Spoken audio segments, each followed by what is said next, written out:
by Nigel Pearson, were fighting to stay in the Football League. Carlisle's finances were precarious with a capital P that season, leading to a scenario where, with 3 games to go, they had to ask the FA to sanction an emergency loan deal to bring in a goalkeeper.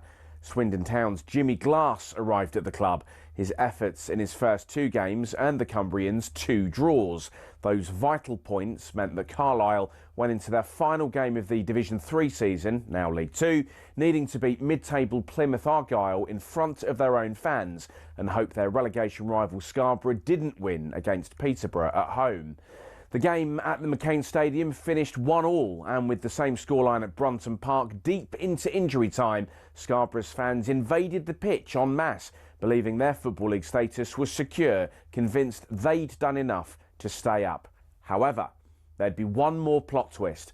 Carlisle won a corner in the dying seconds, and up came Jimmy Glass. In one of those you couldn't make it up moments, Glass scored from a rebounded header and was promptly swamped by teammates and thousands of fans who quite simply couldn't believe what they'd just witnessed. As for Jimmy Glass, he became an overnight celebrity, but he never played for Carlisle again, and his playing career never really kicked on after that defining moment. He took on various jobs outside of football before finding his way back into the sport as player liaison officer at Eddie Howe's Bournemouth, and most recently the general manager at non-league Wimborne. Not the fairy tale ending to one of the most Hollywood moments in football, but the name Jimmy Glass will live on forever as the scorer of that goal, arguably the most important in any club's history.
Hello there, good morning. Welcome along to talkSPORT Breakfast with the Arnold Clark Real Sale. It's the UK's biggest used car sale and it's on for you now. You can check out arnoldclark.com. Shabana Herna in for Alan Brazil with a sore ear.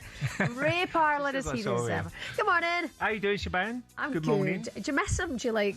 No, I love your company as well, Shaban. Don't worry about Liar. that. No. You're a liar. I spoke to Alan on, what day was it? A couple of days ago, and he's in good form. He's fine. So he's just he's got that ear infection, he reckons. But you know, Alan, he'll be back definitely next week. He said. Yeah, it'll be good to have him back. No. Again, he's got to look after himself, though. That's the most important thing.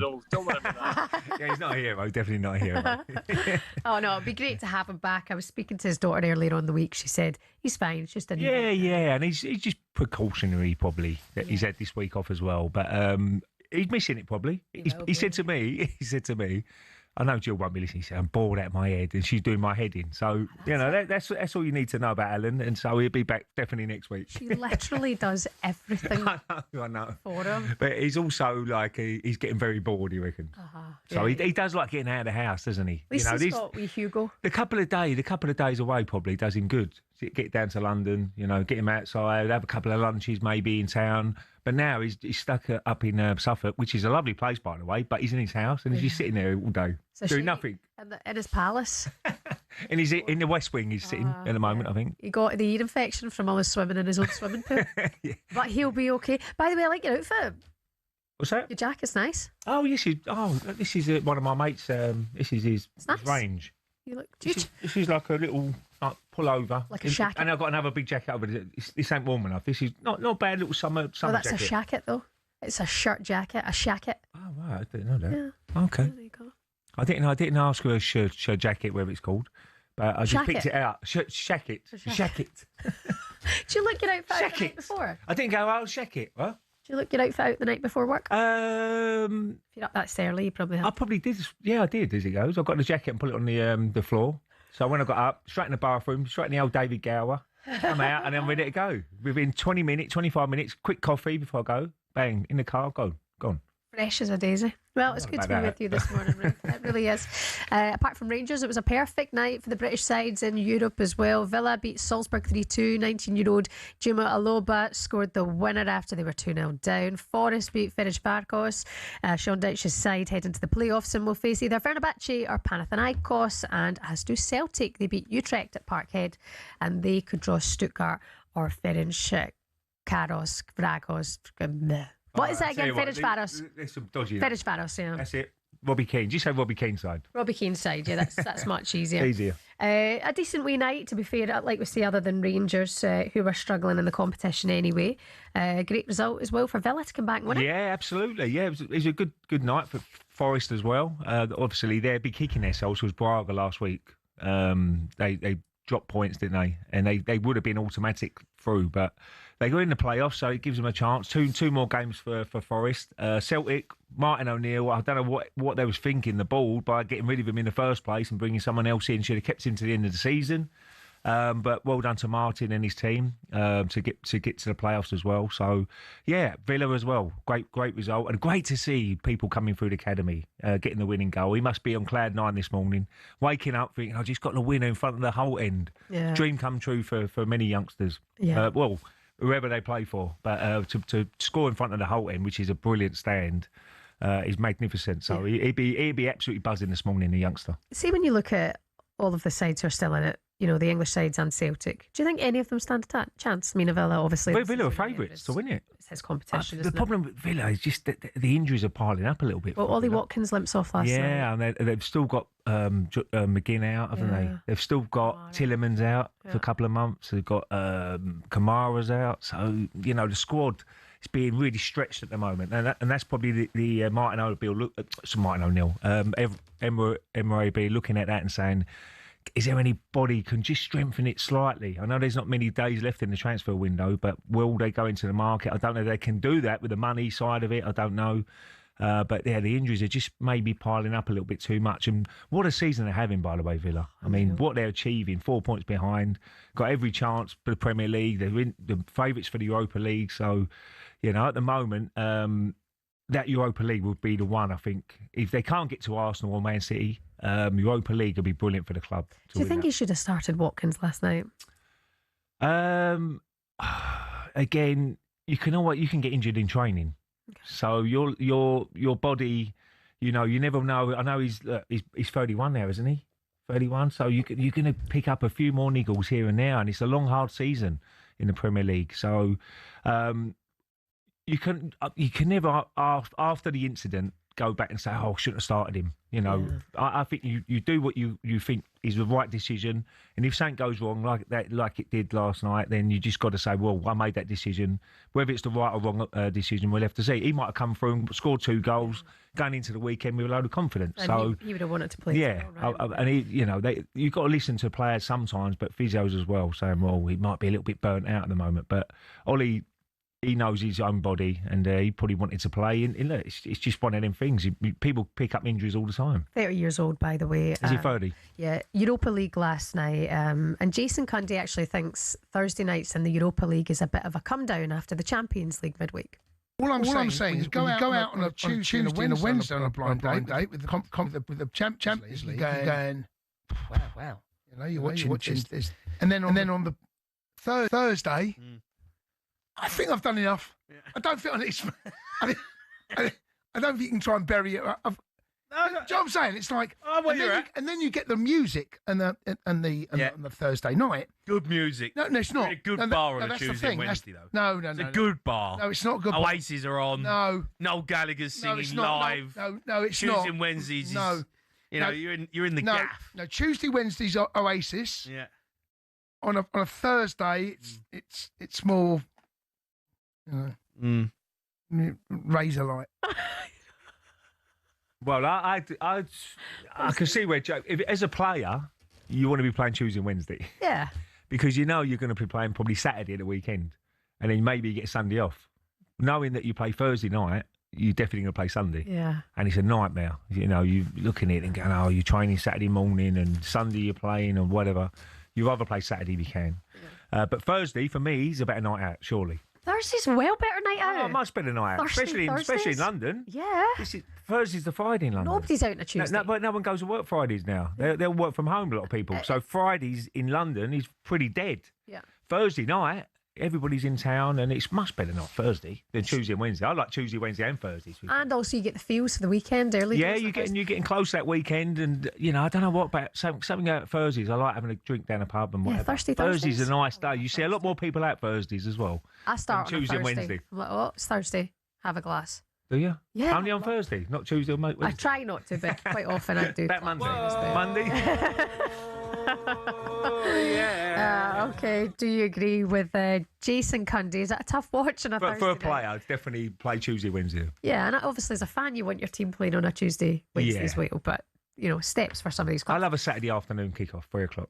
Do you? Like the old days. Do you? I got brought up. So every Saturday, it was very regimental football.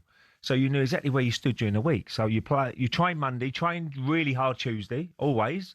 Either at Highbury, up the stands and running up, around the pitch and whatever. Quite like a physical session. And then you always have Wednesday off. Always have Wednesday off. Thursday, you come back into training. Pretty good session. Friday, now you're getting ready for the game. Saturday 3 o'clock kickoff. Sunday off. Every Sunday. Oh, nice. So you know where you stand. But now they play they play Monday, Tuesday, Wednesday, Thursday, Friday, some Friday night sometimes now, that's probably the best time to play. Friday night, possibly you can get the weekend. Recovery Saturday. You get Saturday and Sunday. Yeah, perfect. Yeah, nice. Do you think Forest or Celtic can win the competition? Obviously, Villa favourites for it, but Forest Celtic fans, do you see yourself in there with a chance? 03717 22 33 44. I think as a Celtic fan, with Martin O'Neill at the helm last night, 3 goals in 20 minutes. The last time we did that in Europe was when Martin O'Neill was at the club and we went on that run to the final.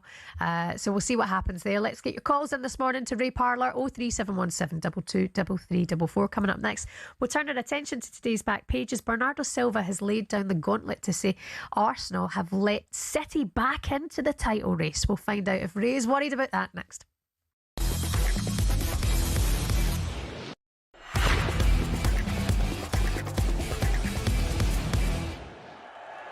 12 months ago when Palmer was fit. Who do you take, Fernandes or Palmer? Palmer. Yeah. Because now your excuse is he's not fit. Hence, we're not seeing the best of him, which I do agree with you. You have a point. Here's a question for you, Sammy. Man United, moving forward, Bruno Fernandes or Cole Palmer? Moving forward. Because you said moving forward, obviously Cole Palmer, because he's younger. And if he can stay fit. But look on the plus side. Fernandes is hardly injured. No, he don't get injured a lot, to be fair to him. Doesn't get injured a lot. No, the injuries are produces every week as well, though, mate. I know, he gets a bad rap, I think, but man, you look at his stats also, in terms of chances created. It's ridiculous. No, every season he's top. He's top drawer, right? But Cole, it seems such an unfair conversation because Cole Palmer has had this season on the back of the Club World Cup. Won player of the tournament, by the way, right? We're talking about a serious footballer here. And it wasn't that long ago that he was being looked at as the next bright young thing in world football, right? And his injuries, it's amazing what injuries can do to you if you can stay fit. Now, maybe the Club World Cup has come back to haunt him a little bit. He's played a lot of football. He's had his groin issues. He can't get in the squad. He can't stay fit. He's got his own personal issues right now to get himself back into Chelsea's best 11. Yeah. When he's fit, he's in Chelsea's best 11. There's no doubt about that. When he's fit, he's knocking on that door of that England 11. There's no doubt. But at the moment,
you're listening to talkSPORT Breakfast. Shabana Hernan for Brazil. He's back next week. Ray Parlour is here as well.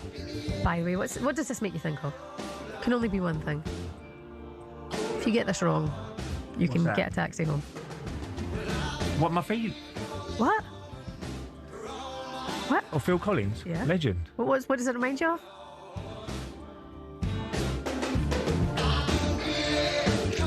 Turn it up, Ed. The Hangover, surely. Is it? Yeah. I wouldn't play this in a hangover. When Tyson whacks Phil. Oh, does it? No, it didn't. Not a hangover. This makes you think of a Cadbury's advert. Produced A Cadbury's advert? No, The Hangover.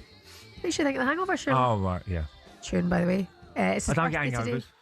You don't get... No, do you? Yeah.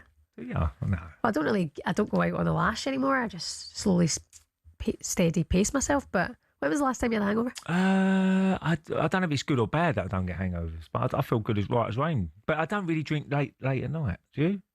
Yeah, I don't like 2 in the mornings and 1 in the mornings. No, I like to go to bed at 11, 10, 11. Yeah, that's drink in the right, afternoon. You're sleeping it off. Have a few beers in the afternoon, perfect. And then right as rain in the morning, do a little workout, and then straight in the pub again. That's the future. Yeah, no, fair enough. The done a little bit of work. Can of Iron Brew up the road, to be fair, always helps. People always have McDonald's and stuff like that. Can of Iron Brew and a square sausage. Oh, yeah. And a bun. A little bit of stodge, as they say. Bit of brown sauce. Big can of milkshake. No, that make you turn your tummy. Happy birthday, Phil Collins. He's 75 today. 75. Yeah, I can't believe it's the Cadbury's advert you lot are thinking of. I'm just thinking of The Hangover. No, it's your Nick, what are you thinking of in that song? Cadbury's. I've never seen that advert. Well, I love that. Flake. I love those drums, but yeah, it does now make me think of that gorilla playing the drums in the Cadbury's ad. Yeah, it was powerful. I'll need to Google it. I've not got a clue. Okay, time to get today's back pages with Nick Ellerby. Back page review on talkSPORT. Nick, what have we got on today's back pages, please? Well, we're going to start with a bit of Man City chat. Back of the Daily Express, Blue Moon rising. Silva warns City's best is still to come. Back of the Star Sport, hi-ho silver lining. Bernardo full of hope after City clouds lift. And back of the Mirror, you've all Etihad it now. He might as well have that one as well. There we go. Sun Sport. Ray, do you want to read that for us? Burning desire. Yeah, beautiful. There you go. So this is Bernardo Silva has fired an ominous warning to Man City's rivals. This is Jeremy Cross in the back of the Mirror, warning our best is still to come this season. So they beat Galatasaray, made the Champions League last 16. Also, I think it's just 4 points now. The gap, is it? Guardiola's brought 12 new players in the last 13 months. Last season, I think, won absolutely nothing. But Bernardo Silva saying it's pretty clear the club decided to go for a renovation. It would take time to get those new players in. What he's feeling is the team has a lot of potential to be much, much better than what it is now. The question really is, Ray, can Man City, go on one of those famous runs, or are they... Of course they can, because they've got top players. They've got players who've been there and done it. Won titles before, so yeah. I think they're the ones Arsenal be worried. I'm not saying about Villa. Villa are having a great season as well, and you can't write Villa off. But they've got a lot of injuries at the moment. Might just suffer a little bit with that. But Man City, Gay's been a good signing for him. He's only going to make the defence stronger, which I think that's where they was lacking. That's where they looked really poor against Manchester United, if I'm being honest, back four. You've got players coming back from injury, Diaz and people like that will be coming back. Nico Gonzalez. Semenyo, there's another good signing on that right hand side. He's hit the ground running, which he knows. He knows the Premier League very well. So I think certainly they'll be having a go, and they haven't played great, have they, City? And they're only 4 points behind. So Arsenal could maybe be kicking themselves a little bit by saying the gap should be bigger at this stage, but they're still in 4 points in front, and they've just got to keep focused and keep. As an old cliche, one game at a time. They'll be looking at a tough game this weekend, Arsenal, going to Leeds. Leeds ain't easy. Leeds going to Ellen Road it's a tough place to play. So, Man City be hoping that Leeds can get something out of that game. But it could go down to the wire. I'm not with people. I know I love Piers Morgan, top man, but Arsenal weren't going to win the league by March, not in a million years, because it doesn't happen like that. It's not that easy to win the league. So I think there's a lot of football to be played, and lots of. It's like a roller coaster ride, probably for all these players. You get highs and lows to the end of the season. You get a couple of bad results, couple of good results, and it all could come down to March time, where Arsenal go to Man City, didn't they, in March? And then the last game of the season, Villa got Man City, so that's going to be an interesting game as well. Big one. What advice would you give the players? Because we've seen. Don't panic. Right. They'd be really disappointed against United. I mean, they didn't play great at times in that game. Credit to Manchester United, they took their chances, and the goals they've scored were fantastic. I know it was a bad mistake, the first goal, but they've just got to keep focused. They've got to keep, and the hard bit is winning that first trophy. So I think this League Cup. It's going to be really important for Arsenal. They've got Chelsea next week, second leg. They get through to the final. Looks like they're going to be playing Man City in the final. If they do get through against Newcastle, then that could be a massive game, because if Man City can get one over on Arsenal in the cup final, then that really put you on a bit of a downer. But if Arsenal can beat Man City, it might give them that little bit of momentum and push towards the end of the season. What did you think about the boos, some of the boos that you heard? Oh, I'm not having that at all. No, that is wrong. I mean, you go to support your club. Look, there's times when you're frustrated, and I'm sure there'd be a lot of fans. I was frustrated, but I've never booed a team. You can't do that. I've played in games when Arsenal fans have booed you half time, because I'm not being rude to the fans, but they get a little bit spoiled. They expect you to win every week. It doesn't work like that in football. You can have times when you're up against it, and that's when you need the support. But to see what they're doing this season, brilliant in the Champions League. They're still in the FA Cup. You're still in the semi-final League Cup. You lose to Manchester United, your rivals. Don't get me wrong, it's not a great result, but you don't boo the team. Okay. So I'm not having that at all. Next up, this story interests me. I want to get your take on this, Ray. So Crystal Palace have been blocked by the FA from giving Macclesfield their share of the FA Cup ticket money. Macclesfield, we know, are in National League North, 117 places between them and Palace when they beat them. But the FA They already didn't like Exeter's request that we know that they asked for a bit more for the gate from the Man City game because they're struggling. They've had a fire at the Exeter Stadium. Macclesfield, really need that money. And 200 grand to Man City is nothing. Yes. There are no replays anymore. The FA have increased the prize money, but they are blocking Palace from giving Macclesfield that cup ticket money. They say it's to protect the integrity of the competition. No. Is this just suits and rules getting in the way of common sense? Yeah, absolutely. I mean, these clubs really do need the revenue. Look at the money splashing around in the Premier League. It's ridiculous what you get to come finish halfway. You'll get £120 million, something like that. I should imagine, even more maybe. Now, Macclesfield, it's a new club. They're probably struggling at the bottom. It's a lovely gesture for what Palace have done. It really is, yeah. It is a really good gesture, and more Premier League clubs should do it because it could save people's livelihoods. And there's a lot of people behind the scenes who do a lot of hard work, who get paid, and they don't get a lot of money. So it's a nice little bonus for everybody by getting in the FA Cup. And people don't realise what it takes for Macclesfield to get to where they've got to now. They start the FA Cup in August. They play about 6 or 7 probably games to get to the first round even. To get to the third round is an amazing achievement. So it's just another thing that the FA always seem to do something wrong, and this is certainly wrong. I think that's a really good gesture, and Macclesfield should get the money, and same as Exeter, so same to anybody. And I'm sure Arsenal, whoever club would have been involved in playing against a non-league side or whoever, they would have done exactly the same thing as most clubs would have done in the Premier League. So I think it's a disgrace, really, the FA.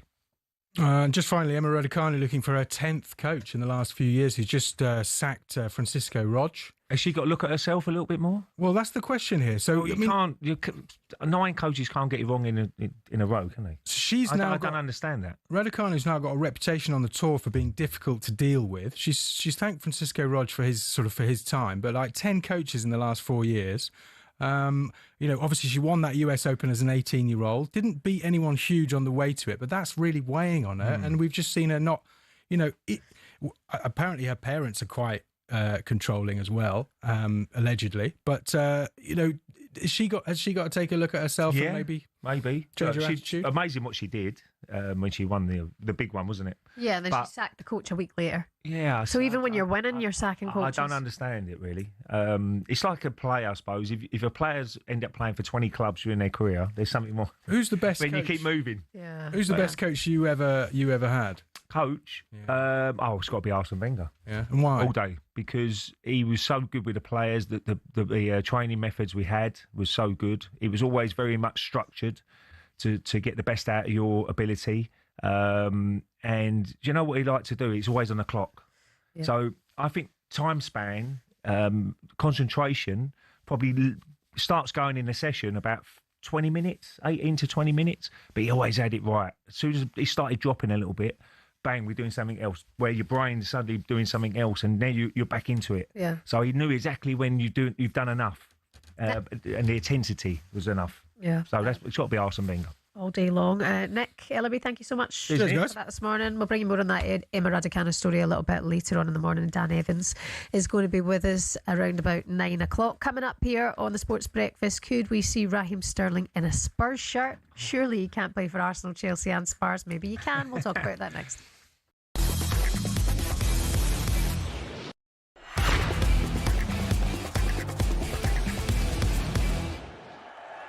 Let's go to Zach. He's an Arsenal fan, right, Zach? Hi, Zach. Arsenal. Well done. Congrats. You finished top. Fair play to you. Mate, I think that penalty was a bit stupid to drag him down like that. But apart from that, I'm happy, and I think we're going to go on and win it all. What do you mean? I think we're going to go in and win the Champions League, mate. Do you genuinely believe that? Do you think you're the best team? I believe it in my whole heart. I believe it in my whole heart that we'll win. I don't have a doubt that we'll win. I'm not convinced, Zach. I'll be honest. I'm not convinced. You just said earlier you think they could as well. No, of course they can, because they're a good team and they're top. But I'm not convinced they're going to win the Champions League. Reason being, you ain't won it before. What is on? You ain't won it. But... You're stumbling already in the Premier League. You played Carrick tonight. You made 11 changes. You won 3-2, but I don't know. I'm not that convinced with Arsenal. When it gets to the latter stages over 2 legs, I think you get found out. What you mean is you hope they get found out. Well, obviously I hope, but I genuinely believe. Listen, they're in everything. 4 points clear in the Premier League. I'm not going to lose too much sleep if Arsenal win the Champions League, right? I, as a Spurs fan, I have to take it on the chin. But I just genuinely think that Arsenal won't win the Champions League. I just don't think. I think there's better teams than you over 2 legs. Look, I think your argument that we haven't won it is ridiculous because of PSG last season. They won it, but they've never won it before. Man City a few years ago, they won it. They won it, but they don't win it before, you know? I think it's our time. And it is easy to say, I think they're going to get beat by someone. There are like 24 teams that could... Yeah, I know, but the 24 teams, if you get to the... I'm talking about lat stages. Barcelona over 2 legs. Here are some of the best off-camera anecdotes from recent years at the Ryder Cup. As caddy Billy Foster went to relieve himself at the Belfry, he noticed only one of the 2 cubicles had toilet paper. Shortly after he'd sat down, Tiger Woods went into the empty cubicle and realised his mistake all too late. So Foster took some paper, reached under the cubicle with a rescue offering, and as Tiger went to take it, Foster uttered the words, "Europe, 1 up." Fast forward 10 years to the miraculous Medina. Roy McIlroy overslept and was in danger of missing his Sunday tea time. Thankfully, travel organiser Erica Stoll sorted him a police escort. And 3 years later, McIlroy proposed. Scottish legend Sam Torrance tells many a yarn about the great Ballesteros. Apparently, Sevi would regularly give coaching clinics to his European teammates. When the same players asked for help a week later at the Italian Open, Sevi would tell them to... Having started with a Billy Foster story, let's finish with one from the 12th tee at Oakland Hills in 2004. It was Jimenez and Garcia against Westwood and Clark in a practice round. And as they finished, Foster decided to jump in the buggy and speed away with all their clubs, only to lose control entirely and see it careering towards the spectators. Thankfully, the Red Sea parted and the buggy smashed into a tree, with viewers and clubs still intact.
Good morning to you. Happy Friday. You're listening to talkSPORT Breakfast. Shabana Heron and for Alan Ray, Party Parlour here as well. talkSPORT Breakfast really is the place to be for the big guests. Not just talkSPORT Breakfast, but Drive yesterday, getting Robbie Williams. Yeah, very good. He was singing there, Ray. Nice, brilliant. Still smell. He's top man, isn't he? I mean, unbelievable show. Port Vale support, yeah, I think. Port Vale, yeah. I remember playing Port Vale, 1998. Was he there? He would have been there. I think. Do you know who was there as well? Phil Taylor. I think he was a Port Vale fan as well. The old darts. Brilliant. And we drew 1-1 at Highbury. We went back there, Port Vale, Vale Park, I think it was called, and we won on penalties in the 3rd round of the FA Cup, and we ended up going to win it that season. But we nearly got knocked out that night. Oh, brilliant. Unbelievable. By the way, Extra Time last night had the fastest man ever on their show earlier this morning. 8-time Olympic gold medal winner, of course, including the 100-metre world record. Huge Man United fan. Usain Bolt was here on the show with Paul Ross. He had to ask him about Michael Carrick's start, and then, of course, asked him if his world record will ever be beaten. Listen to this. Well, for me, I think, as you said, it's a little bit too soon. But I'll give him 3 more games. If he continues like this, even if he doesn't win, but the guys play positive and forward and more attacking, then And we can see the belief. Even if they lose, I would rather Michael Carrick because he understands the I would say the belief of the club, you know what I mean? And that's something that he was brought up in, and he's very good friends with Alex Ferguson, who can teach him and help him to guide him in the right direction. And coming up finally, I mean, we know you as a hugely historic figure, an amazing sportsman, a great ambassador for sport and for humanity in general. 17 years, I think, since you set that world record. Do you think there's any possibility in your lifetime anyone's going to beat it, or are you constantly looking at the Olympics, looking at these records and results, thinking it's only a matter of time? I don't think so. I think it's the world record is going to take a while to go. I think hopefully one of my boys will grow up to be a speedster and come and break the record, be perfect. But right now, I don't see anybody actually getting to the world record. No, unbelievable. Do you imagine that though? One of his boys beat it. One of his sons beats his the apple don't fall record. far. That would be an unbelievable story, that would, wouldn't it? Yeah. It'll be in the genes though, won't it? Well, and then records, your dad's your hero. Yeah, of course. But, you know, records are really weird, aren't they? I mean, as I said before, you want people to do well, but you don't want your records to be beaten, do you? Do you have any records? I've got the record Premier League appearances, Arsenal. But that'd be beaten easy by Saka. Saka would beat that. He's on about 215 at the moment. Okay. I think I got 333 Premier League appearances. Because the Premier League, remember, started in 1992. So since 1992. So I haven't got the most appearances, but for the Premier League I have. Would you want Saka to take it from you? Yes, why not? I'd be happy. Damn you, Saka. It's a little bit like Alan Shearer now, isn't he? Yeah. Alan Shearer's sitting there with 260 goals in the Premier League. And there was talk about Harry Kane. Will he come back one day to the Premier League? Can he come back? Can Haaland stay at Man City for all his career and smash the record? But I love Alan, and he's probably like, he knows realistically it could get beaten, but you're still unbelievable. You've had that record for a certain amount of times. I remember I had the 80-metre record sprint in Essex, and I was about 12 years old when I got it, 11, 12, from my school, and someone wrote me a letter when I was 22 at Arsenal saying, I've just beat your record. No way. Yeah. He sent me the programme. My name was still in the programme before he beat it. And I wrote back to him and said, well done, son. Keep going. And do you know what? I didn't know he was still there. Wonder what he is now. Huh? Wonder what he is now. Well, he's now the Olympic sprint record holder. Usain Bolt, 17... I was just about to say as Usain Bolt it was. I know. 100 metres. I wish. 9.58. Do you think Brazil could finish the 100 metre? Who? Alan? Brazil? No. Nah. I don't think so. It'd be about probably 32 minutes. Now, Alan, do you know what? When he was in his prime, though, Alan, he was quick. Yeah. He was rapid. See, when you look at the pictures of Al, Alan was really quick as a runner. Like, people always say to me, and I was with my mate yesterday, Goody, down the pub, and he said, do you know what, Alan, back in the day, he was quick. He was over 5 yards, he's away, gone. Well, we had Usain Bolt earlier on extra time. We had Robbie Williams yesterday. Hopefully, fingers crossed, we'll get the biggest of all the guests, Alan Brazil, on talkSPORT this morning for an update. Will he be able to hear us? On how he's now deadline day, a couple of days away, so let's get the big transfer roundup with Intuit QuickBooks. Self-assessment support on talkSPORT with Intuit QuickBooks. Tackle your self-assessment with Intuit QuickBooks. Search QuickBooks to find out more. Transfer expert and reporter Ben Jacobs is with us now. Morning, Ben. Morning, Good morning. Ben. Hello. Good to see you, Ben. Shall we start with Raheem Sterling? What is the story there? Yeah, so Raheem Sterling agreed a mutual contract termination with Chelsea as a free agent. It means there's not necessarily the urgency to find a deal right now, but it still could happen.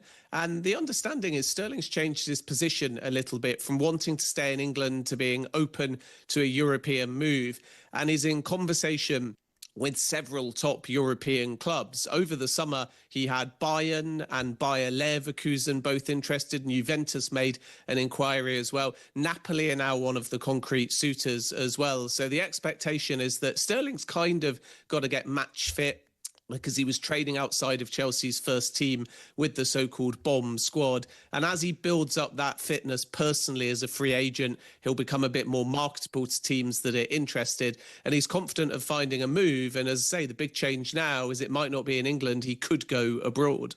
Ben, is there any more big deals happening, or a lot of the clubs have done their business and they're going to get on with the season? Because you look at Villa, look, another injury last night, and they've got some key players out at the moment, and they're in such a great position.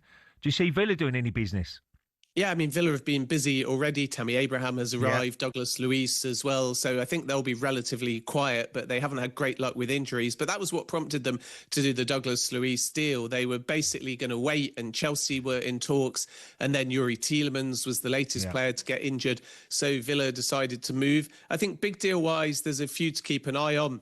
Alexander Zinchenko is going to be flying to Amsterdam today to become a new Ajax player. And the most intriguing sort of saga is Jorgen Strand Larsen and Jean-Philippe Mateta, because Crystal Palace have agreed a deal with Villa for Evan Gessand, and they've not yet pulled the trigger, as of now anyway, on Jorgen Strand Larsen, even though they've got a verbal agreement there. So that deal hangs in the balance. And if they sign Strand Larsen for a club record fee of £50 million package, then it opens the door for Mateta to leave. If they don't, maybe he stays. And of course, Nottingham Forest and some say Milan are two of the clubs working on Mateta. So that's the sort of big two deals to watch between now and the end of the window. And just on the subject then of Aston Villa, earmuffs Villa fans, because there's reports right now going around early this morning that Unai Emery could be linked to another big club. Yeah, I think Unai Emery in Real Madrid has been around for quite some time. There's definitely appreciation. I think they can take the earmuffs off, though, because my understanding is that Unai Emery is really happy at Aston Villa, and it would be a big surprise, I'm told, if he departed. I know that some have linked him with other Premier League clubs as well. But the bottom line here is that Unai Emery joined Villa and has stayed at Villa and is content at Villa for one big reason, other than, of course, it's a great club and they're doing really well, and that's because he gets a lot of autonomy and control in terms of that model in the recruitment market, and obviously nobody interferes on the football side. A political club like Real Madrid or a multi-club where it's more collaborative is not necessarily seen by sources as a great fit for Unai Emery. So yes, there's appreciation because he's doing a wonderful job, but my expectation is that Unai Emery will stay at Aston Villa. And a good bit of business for Burnley. Ward-Prowse going now from West Ham, who's very much Premier League. He knows what it's all about, and he's going to be a really good signing for Burnley. Yeah, that's a loan, and I think he was out of Nuno's plans. And it's interesting at West Ham because what we're seeing is Nuno Espirito Santo being given all manner of control, even though in the build-up to that victory over Tottenham, he was under pressure. And Adama Traore is probably the biggest statement that shows you the manager's getting the players that he wants, but also those out that he wants too. Yeah. And for whatever reason, it was day one because he had Ward-Prowse at Forest, and Nuno Espirito Santo decided to remove James Ward-Prowse from the squad entirely, making a statement showing that he was surplus to requirements. So it's always been clear that Nuno Espirito Santo didn't see James Ward-Prowse as part of his plans. He knew the player historically as well. So this is a move that suits all parties. And as you say, it gives Burnley the opportunity to have an experienced Premier League player who can maybe help get them goals from set pieces in particular. All right, Ben Jacobs, thank you as ever. Cheers, Keep us Ben. posted. Thanks, guys. That was a transfer update. So all thanks to Intuit QuickBooks with our reporter Ben Jacobs. Self-assessment support on talkSPORT with Intuit QuickBooks. Tackle your self-assessment with Intuit QuickBooks. Search QuickBooks to find out more. Deadline day. Deadline day. Deadline day. Don't forget the transfer window slams shut. It doesn't just close, it slams shut. 7 p.m. on Monday. Special talkSPORT programme hosted by Deadline Day man himself, Jim White, will be here. Former Liverpool midfielder Danny Murphy and our chief football correspondent Alex Crook join Jim and a host of experts from 6 p.m. on Monday as the window closes across the weekend and on Monday. Starting on breakfast, Jeff Stelling and Ali McCoist will give you all the inside track here on talkSPORT, who your club are signing or who they are not. Online, on your smart TV, on the YouTube channel, on air here on talkSPORT. Do not miss Deadline Day. Still to come here on talkSPORT Breakfast. Superstar Breakfast preview on talkSPORT with Travis Perkins. Download the new improved app to easily manage your accounts and quotes.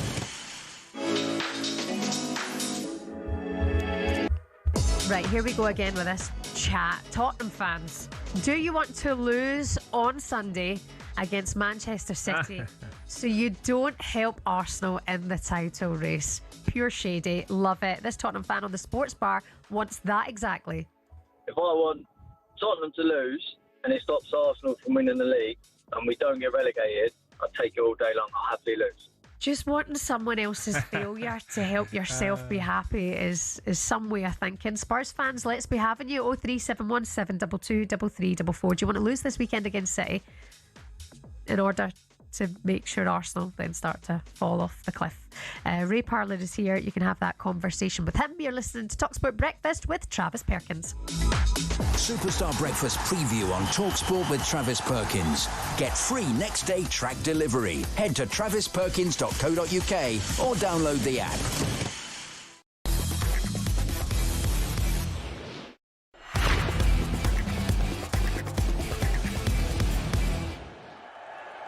I may have a wee chat with about Manchester United, and I've got to say, mate, and you'll have watched it yourself. Michael came in, that was obviously a big talking point, replacing Darling, temporary manager and all that kind of stuff. Yeah. The two, not just the two results, but I think more than that, better than that, the two performances against City and Arsenal would probably be, I'm suggesting, beyond every United fan's dream, because they've been terrific. Yeah, no, couldn't agree more. I think, when he took over, there's probably looking at the fixtures and two really, really tough games with City and Arsenal. But I don't think it's the fact that they won. I think it was the way they won, and how they won, and tactically how they got it spot on in every game. And I think it's worked to their advantage in terms of, playing on the break, having the pace on the break and those attacking transitions to hurt teams. But I think they got it absolutely spot on. I think it's the best I've probably seen United out of possession as well.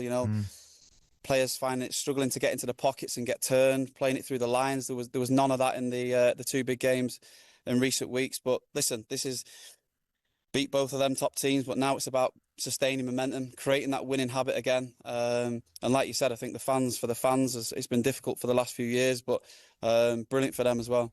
Phil, someone that stands out for me for Manchester United, especially the last two games, is Harry Maguire.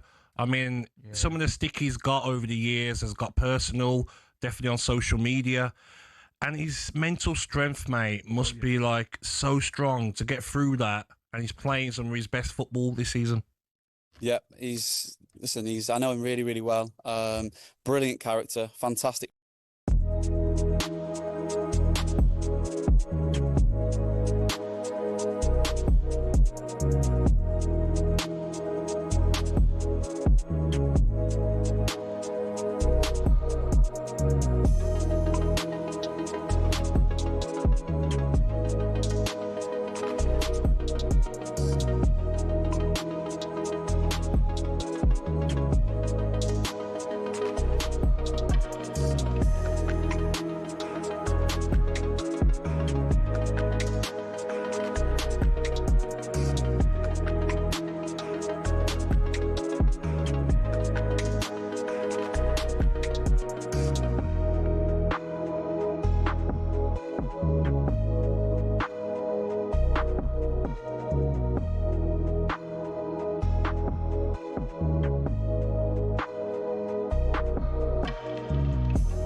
Good morning, you're listening to talkSPORT Breakfast. It's Shabana Hearn alongside Ray Parlour. Hopefully Alan Brazil will be joining us a little bit later on. Don't hold your breath, be up then? But hopefully.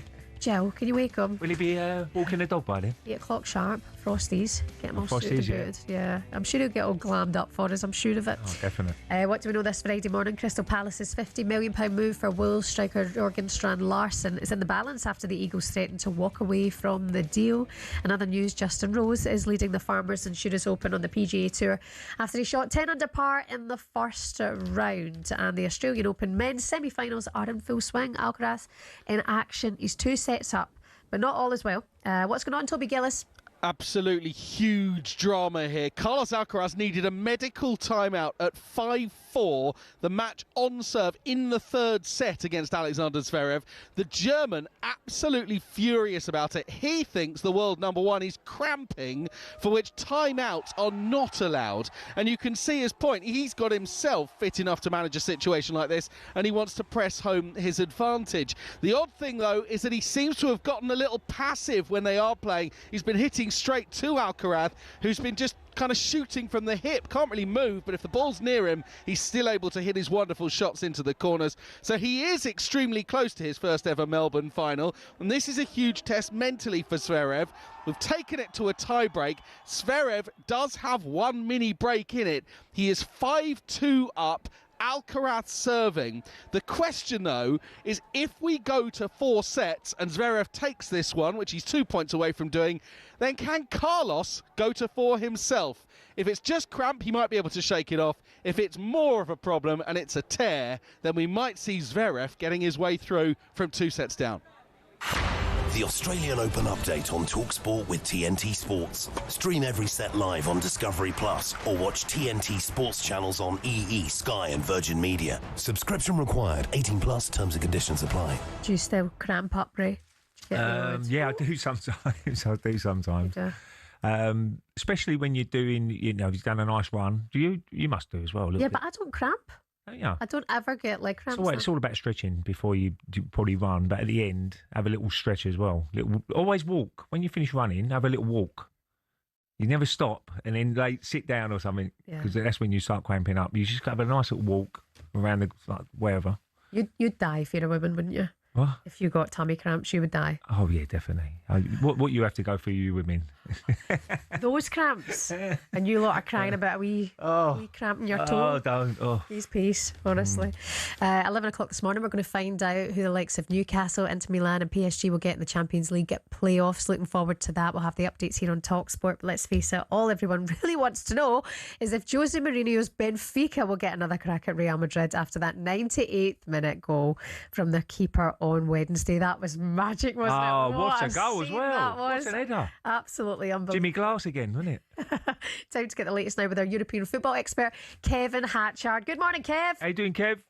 Morning, guys. How are we? Yeah, good. That was what everybody loves football, for, apart from obviously the opposition of the fans. But that moment was just brilliant.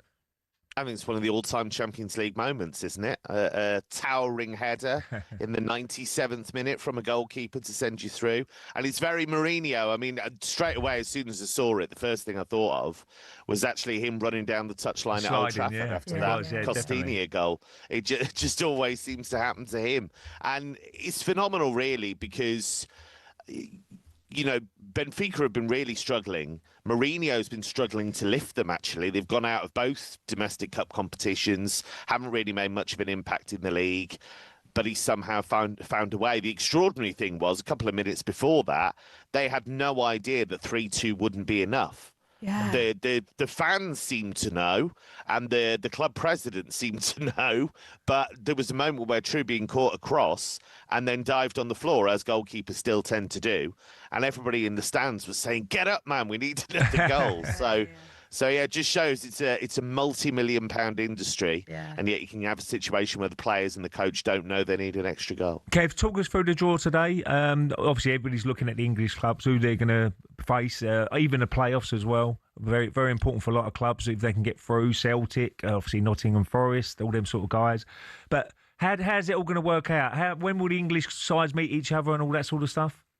Yeah, so country protection's over. But what you've got is a situation. So all of the teams that have gone through automatically through the top 8, they'll be separated into different halves of the draw. So, for example, Arsenal and Bayern cannot now meet each other until the final.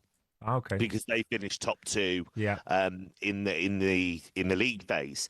So what you'll have is kind of brackets that they can then face. So let me just give you an example. So you've got PSG and Newcastle. One of them is going to face Monaco. One of them is going to face Karabakh, who were hammered at Liverpool in midweek, but have done very well to get this far. and then whoever comes out of that kind of one of those pairs is going to face Barcelona or Chelsea. So let's say Newcastle get Carrick. If they get through that, they could then face Barcelona or Chelsea in the last 16.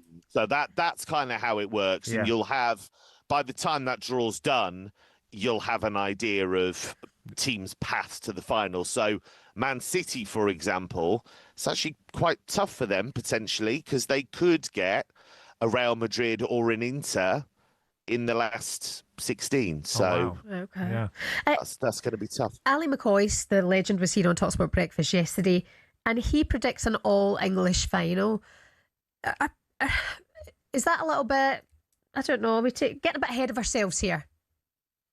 A little bit, yeah. I think look, English teams are going to feature strongly, but PSG smashed on their way through half the Premier League on their way to winning it last season.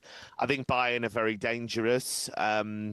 You just don't know what you're going to get with Real Madrid. Inter have reached 2 finals in the last 3 seasons. So look, the English teams are always going to be strong. They've got the most money. They've got some of the best players. They've got some of the best coaches.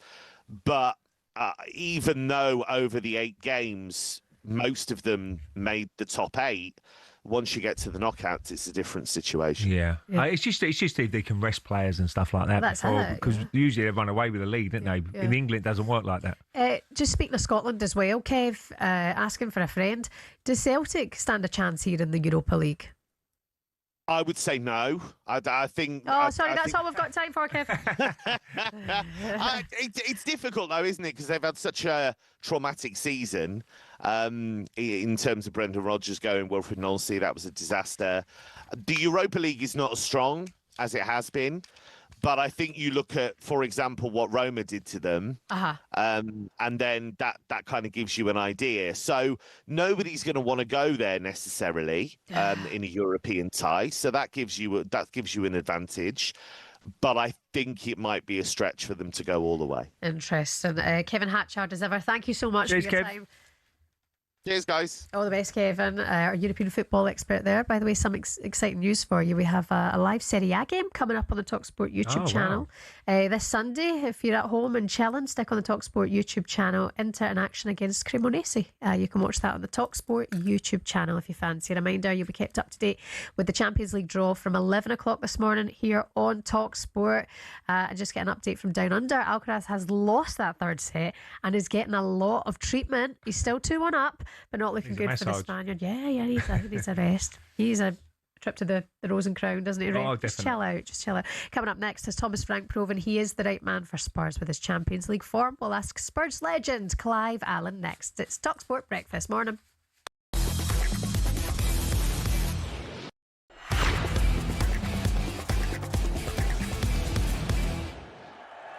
I think it was the other way around, Simon. And Thomas Frank and Tottenham were struggling in Europe, but doing really well in the Premier League. No one would say boo. No, they wouldn't, because they will look at the Champions League and say, well, it's the elite of Europe. Right. And it comes, despite the fact that when we look at it and we distill it, there's a lot of crap teams in that Champions League format, and there's a lot of opportunities to be successful in it. I mean, even Celtic nearly qualified last year through the Champions League format. That's how low it is in terms of quality.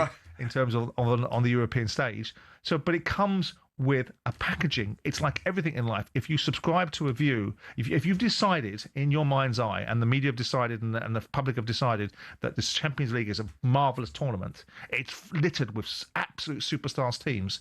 So when you actually get knocked out of it, if you're not one of those teams that are winning leagues, people say, well, you had a good tilt, but here's the Champions League. Yeah. But when you actually look at it and go, well, actually, so look at it, actually, some of these teams ain't that good. And is that why Tottenham Hotspur are thriving at the moment? Because the narrative... Because of the level of opponent. It's because of the... I don't know that argument. You can make the argument that it's because of the style of play. You can also make the argument that in 8 games, there might be some lesser opposition. You can make a whole raft of arguments. You take the success. My point was, to go to your question, was why is it packaged in such a way that it could be perceived to be success by qualifying for a knockout competition and yet not being successful in the league gets you some form of pass? It's because of what people's perception of it is. People take an initial view, and I said it yesterday, for me, went into the dressing room once against Grimsby in my 4th game of ownership at Crystal Palace. 500 games later, never having gone in again, it still gets cited out that this was the sort of attitude I had towards players and the manager I went in the dressing room. So if people believe that the Champions League, because it's been seeded in their mind, is such a wonderful tournament. From the Toffees to the Tractor Boys, the Eagles to the Seagulls, Gunners, Bees, Hammers and Magpies, Premier League teams have got a load of crazy nicknames. Ever wondered where they came from? Let's start with Everton. They're dubbed the Toffees, but why? Well, because when the club was formed, just down the road there were two local toffee shops. Ye Ancient Everton Toffee House and Mother Noblet's Toffee Shop were big fan favourites. Next, they say if you can't beat 'em, join 'em, and that's exactly what Ipswich Town did when it came to their nickname. The term Tractor Boys used to be chanted by their opponents as a way of putting the team down for their farming background. But during one game back in the late 90s, Ipswich were 1-0 up and they decided to flip the script. 1-0 to the Tractor Boys, they sang, and a new nickname was born. Let's head to Leicester, famous for more than just a red, well, orangey cheese and Jamie Vardy. Leicestershire is also the birthplace of fox hunting, hence the Foxes. Next up, turns out apples are not the only fruit that don't fall far from the tree. Bournemouth's nickname, the Cherries, comes from the fact the club's stadium was originally built right next to a bunch of cherry orchards. This next story actually involves two club nicknames. It started with Crystal Palace. They were having an absolute nightmare run back in the early 70s. They'd been relegated after a terrible spell and manager Malcolm Allison decided enough was enough. He wanted a new nickname, something strong, fast and destined for success. Something exactly like an eagle. But there's more to this one. Brighton were in search of a nickname too, and Palace finally gave them what they needed. In a heated match between the two back in 1976, Palace fans began chanting, "Eagles, Eagles." And some clever Brighton fans came up with the perfect reply, "Seagulls, Seagulls." Not all club nicknames have a crazy story though. Take the Gunners. That just comes from the fact a group of munitions workers in the Royal Arsenal factory in Woolwich set up the club in 1886. On the flip side, some nicknames seem simple, but there's a bit more to them. Like West Ham. The Hammers is actually nothing to do with the ham part of the name. It comes from the fact the club used to be called Thames Ironworks FC and was made up of workmen and shipbuilders.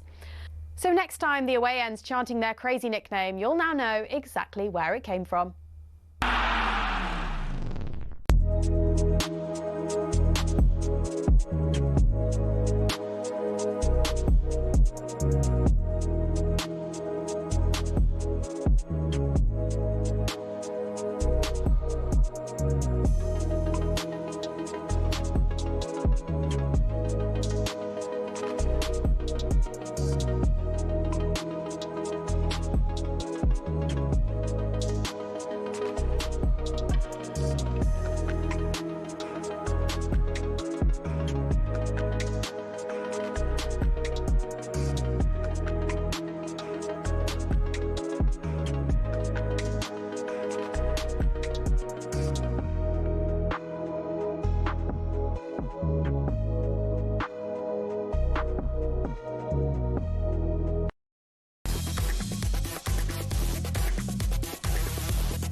Hello there, good morning. You listen to talkSPORT Breakfast with Arnold Clark. You can save on your next car in the real sale. It's the UK's biggest used car sale. Shabana Hernan for Alan Brazil. He is back with you next week. Hopefully we'll hear from him later on today. His best friend Ray Parlour is here as ever. Coming up for you this morning, we'll continue to reflect on a very successful night in Europe for Villa, Nottingham Forest and the mighty Tick. Paul Lambert will be with us in around half an hour to discuss whether the Hoops under Martin O'Neill could actually maybe go on and win it. Possibly. Elsewhere, can Man United follow up wins over City and Arsenal against Fulham on Sunday? We'll ask Ben Foster that question later on. Plus, we'll be joined in the studio by the Let Her Go singer Passenger. You know the one. Yeah, I know the one. Give us a little rendition. What? Come on. Let her go. What? You only need the light whisper and low. No, you're better than me. And you let her go. It's quite creepy. Anyway, he's going to be with us a little bit later on, and stay tuned for a very special guest after 9 o'clock. Only clue we'll give you is that he is alive and kicking. Now, though, is history about to repeat itself? I just don't know what to do with myself. This has got to be one of the weirdest games in Premier League history.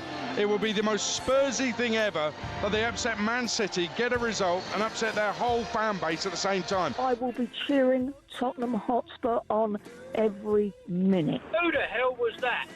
Any proper Tottenham out there, right, does not want...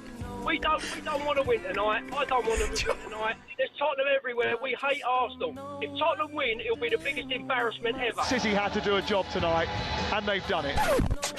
Arsenal 2, Manchester United 3. It reduces Arsenal's lead at the top of the Premier League table to just 4 points. If I want Tottenham to lose and it stops Arsenal from winning the league and we don't get relegated, I'll take it all day long. I'll happily lose. Do you know what? You're an absolute disgrace. If we lose against City and hypothetically don't get relegated, but it means Arsenal don't win the Premier League, I'll take that. Well, I don't know what to do with myself. Oh, brilliant. Shady as ever. 2 seasons ago, Spurs fans were on cloud 9 when defeat to Manchester City stopped Arsenal from winning the Premier League. And as you just heard it there on the Sports Bar, a few want the same thing to happen this Sunday. Ray, are they a disgrace or are they a disgrace? No, look, every supporter's got their own, but I'd always support every week to my team. I want my team to win every week. Right, absolutely. But if it comes to the last game of the season, and Spurs have got so-and-so who can win the league and Arsenal playing someone who can win the league, but if Spurs win, Arsenal win the league, then it might be a different matter. Yeah. But it's early in the season that they can't get into... If you look at their league position, can they get sucked into a relegation battle? I doubt it. So, they'll be looking at Man City. I look at Man City and it's a sort of game where it'd be really interesting to see what the atmosphere is like over Spurs because they know Man City's 4 points behind. They know Arsenal have already played before Man City because they play on Sunday. And Arsenal play Leeds on a Saturday afternoon at 3 o'clock. So they'll be looking at that result as well. Can Leeds get something out of that game? We'll have to wait and see. And then certainly if they do drop points Arsenal, they definitely want Man City to win. Will you cheer Spurs goals this weekend? Will you be like, come on? Yeah, I'll definitely. I would always cheer Spurs goals against the rivals around the team. I'm sure Spurs fans would do exactly the same. You'll cheer Spurs this weekend? Yeah, why not? If they beat Man City, it gives Arsenal more chance to win the league. Don't you think? Well, that is the point, I suppose. Exactly. But you'll actually cheer Spurs? Yeah, why not? Arsenal fans, if you want to fall out with me. No problem at all. Well, look, Tottenham ain't going to win the league or anything, are they? No, not at all. And they could do us a massive favour if they beat Man City. But Man City, it's a tricky game. Tottenham's home record isn't the best, and Man City could go there, massive favourites to win. Yeah, Man City. I've got Man City to win the game. And I think Arsenal will get a draw. Because Ellen Road. Yeah, no, it's a tough place, Ellen Road. But then at 3 o'clock, you wonder if there's a little bit less pressure on Arsenal. If it was a 5:30 game or 12:30 kick-off, would it be a different situation for them, maybe, more pressure? No, look, Leeds played very well against Everton that first half. They really played well. Everton was superb in the second half, game of 2 halves. But Leeds, if they play like they did in the first half, I mean, fair play to David Moyes, he changed the system, didn't he, half-time, and Everton were much better in the second half. But Leeds, Ellen Road, and all their guests will tell you, Clive's coming on late in a little while. Ellen Road's such a tough place to play. It's really it's a real fortress for the club. Well, Clive is with us now. Morning to former Tottenham coach and striker. Once scored 49 goals in a season. There's actually a video of Clive online doing the rounds just now of him having a long chat with Thomas Frank. So let's ask him more about that. Good morning, Clive. How you doing, Clive? Good morning, Shaban. Morning, Ray. Yeah, good, thank you. What were you and Thomas talking about then in that little chinwag? Just obviously we were just discussing the forthcoming game against Frankfurt, the importance of that, the run that they'd had in the Champions League, which had been absolutely fantastic to that point, and obviously they followed that through with a great away victory, and I think more importantly for all the Premier League clubs, that automatic qualification to the round of 16 and 2 less games in February, I think for all of the teams that qualified was vitally important. How do you take the game on the weekend, Clive? Because Arsenal would have played already. I don't know what the result's going to be. It's a tricky game. We all know Leeds is a tough place to play. But Tottenham fans, it's quite funny to hear on the sports bar saying, "Oh, we want Man City to beat us and this, that, whatever." It's a weird one, isn't it? Because look, it's still a long way to go in the season. There's plenty of games to play. It's not coming to the last 4 or 5 games, which it could be vital. But how do you see it? I think it's a really important game for both sides. Obviously, City are trying to close that gap. They got back to winning ways against Wolves last week, which was really important for them. Pep's juggling his team with new arrivals, players injured, as are all the managers really. And for Thomas, he'll have a couple of players back who couldn't play in the Champions League. Gallagher will come back in, which I think will be important. Listen, it's a difficult one for me, Ray. They're 2 of my former clubs. Yeah. But I've got to say, as a Spurs supporter, you want your team to win. Look, it could go a little way to giving Arsenal a big advantage, but I have to say that at this stage of the season, and for Spurs, they've not won in 5 Premier League games, so they need to get back to winning ways in the Premier League. They've struggled at home; they've found it difficult. City will come, I think, really with a bit between their teeth, because they can just maybe sense that that gap is closing and they have a chance.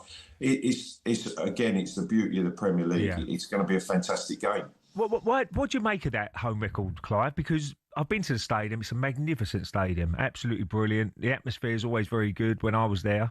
But the home record, it hasn't clicked at home, has it?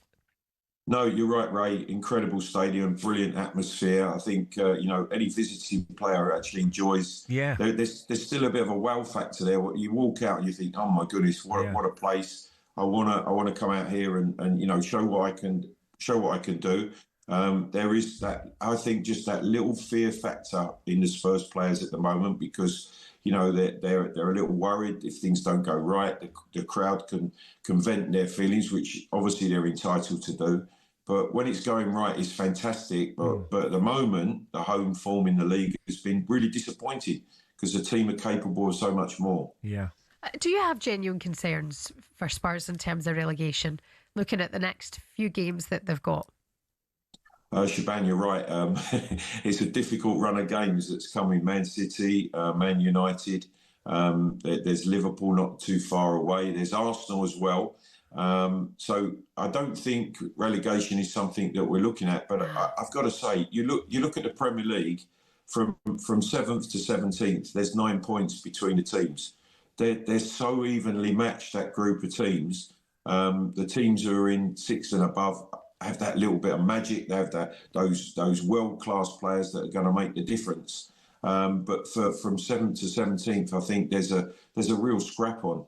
3 wins, you get yourself going for a European place. 3 defeats, and you could be left in the bottom few of the table, not the bottom 3, but you'll be in the bottom half of the table. It changes that quickly. Clive Allen, as ever, thank you so much for your time this morning. Stay well. Cheers, Clive. Pleasure, thank you. Take care of yourself. 03717 223344 is the number. We're going to get to the phone lines now, Ray. Ray said he will be cheering on Spurs this weekend against Man City. Arsenal fans, do you agree? Ibra is a gooner. He's given us a call this morning. Morning, Ibra. Morning. Good morning. How are you? I'm good, thanks, buddy. Thanks very much Morning, for making Ray. the call. How are you? Okay? I'm okay, Ray. Come on. Come on, Ray. Honestly, I nearly crashed my van listening to you. Yeah? Well, you don't usually think if Tottenham win, it gives Arsenal a much better chance to win the league? It does, but it's Tottenham. Well, it doesn't matter. It doesn't matter. Cheer Tottenham.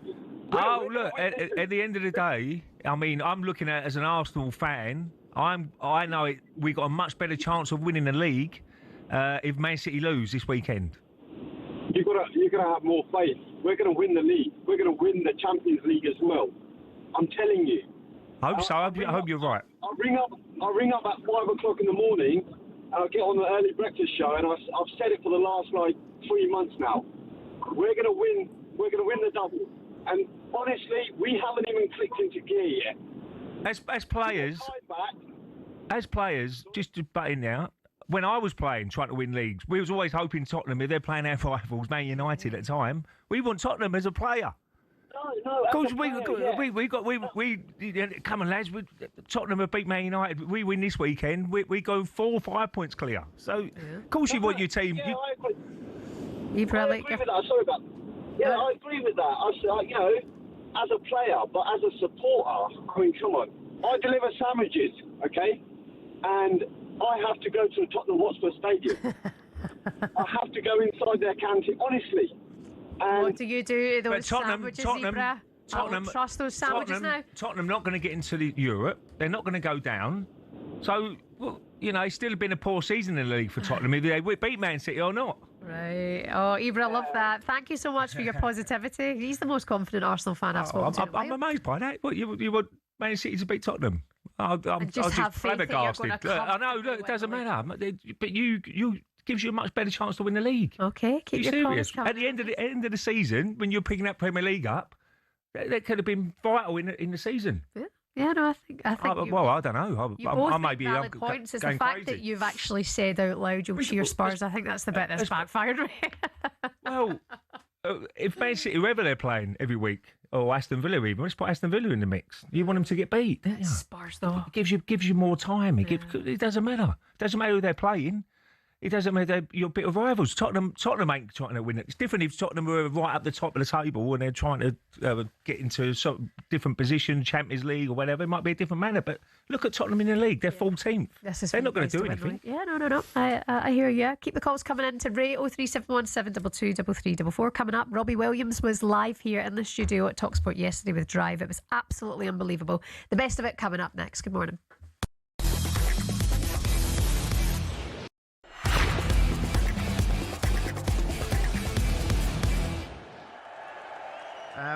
What have we got this morning? I'm hearing that Crystal Palace are prepared to throw some money around, right?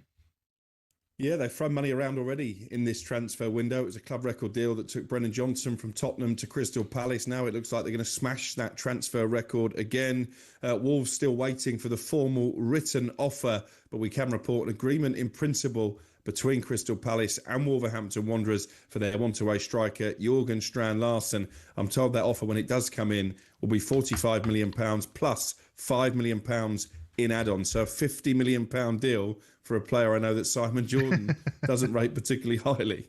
Neither do you. £50 million player. Right? It's called an opinion.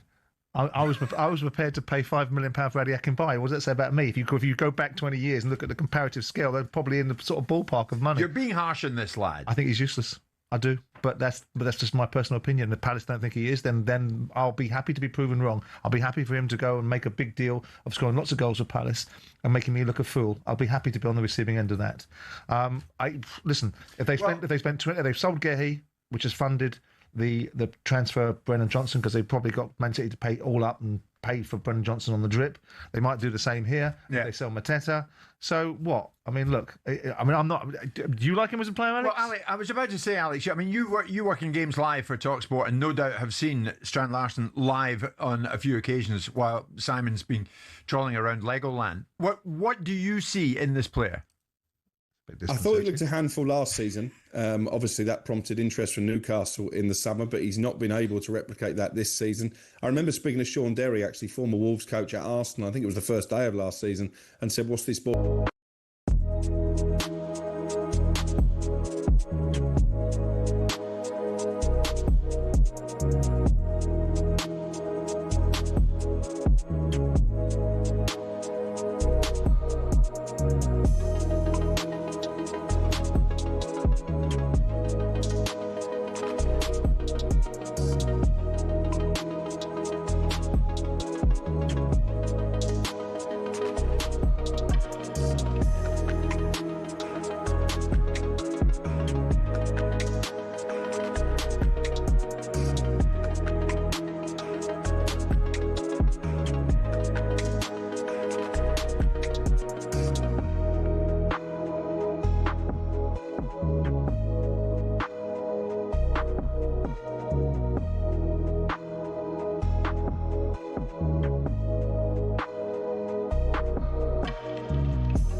Good morning. You're listening to talkSPORT Breakfast. Shabana Hearn and Spurs fan Ray Parlour I'll leave off with you this morning for over an hour yesterday afternoon. This was just box office here on talkSPORT. The boys on Drive were treated to something very, very special.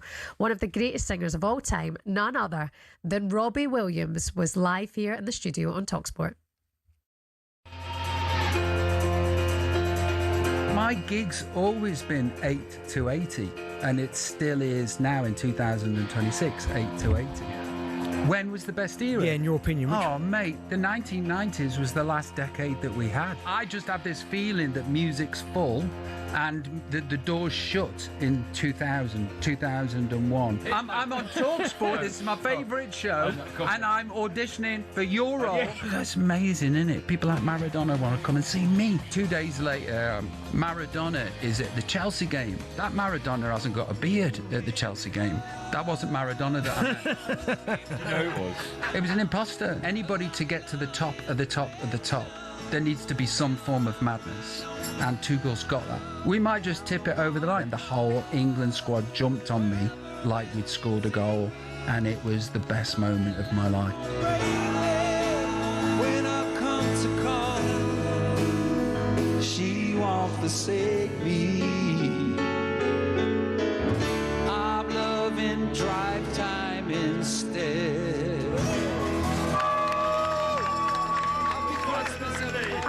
Absolutely. Like them glasses. Incredible. I mean, him there singing live on Drive for talkSPORT.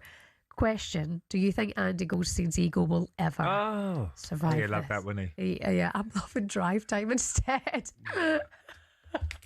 Remember, it was Big Ange instead a couple of seasons ago. No, look, fair play to Andy. He knows Robbie, didn't he, quite well? So They're very good he's always, friends. he always asks him to come on, and he's look, talkSPORT. A lot of people love talkSPORT, by the way. Absolutely. You know, it keeps people going. Certain people. I mean, a lot of big stars all love talkSPORT. Yeah. You know, so Rod always comes on with Alan, listens most mornings, and you, Shaban, and you know, that's the beauty of people talking about sport all day. People love sport. I love sport. Live sport, you can't beat it.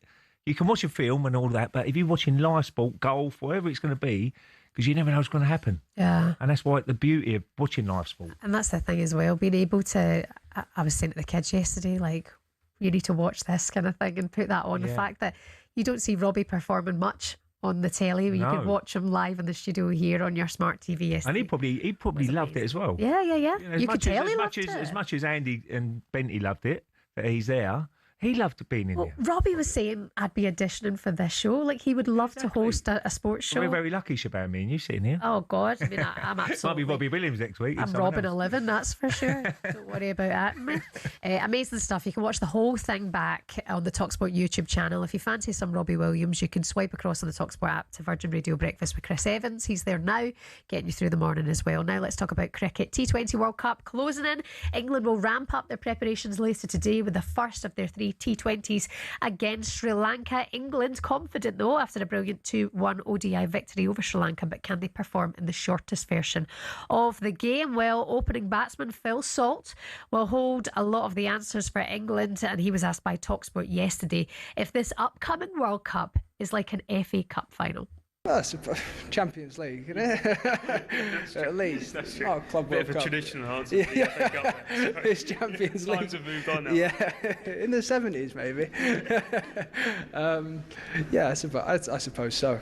You know, I'm not sitting here and putting that expectation on it, putting anything on it that shouldn't be there. But I am. You know, once we finish this series and hopefully get a good result here, you know, it is something to really, really look forward to. Yeah.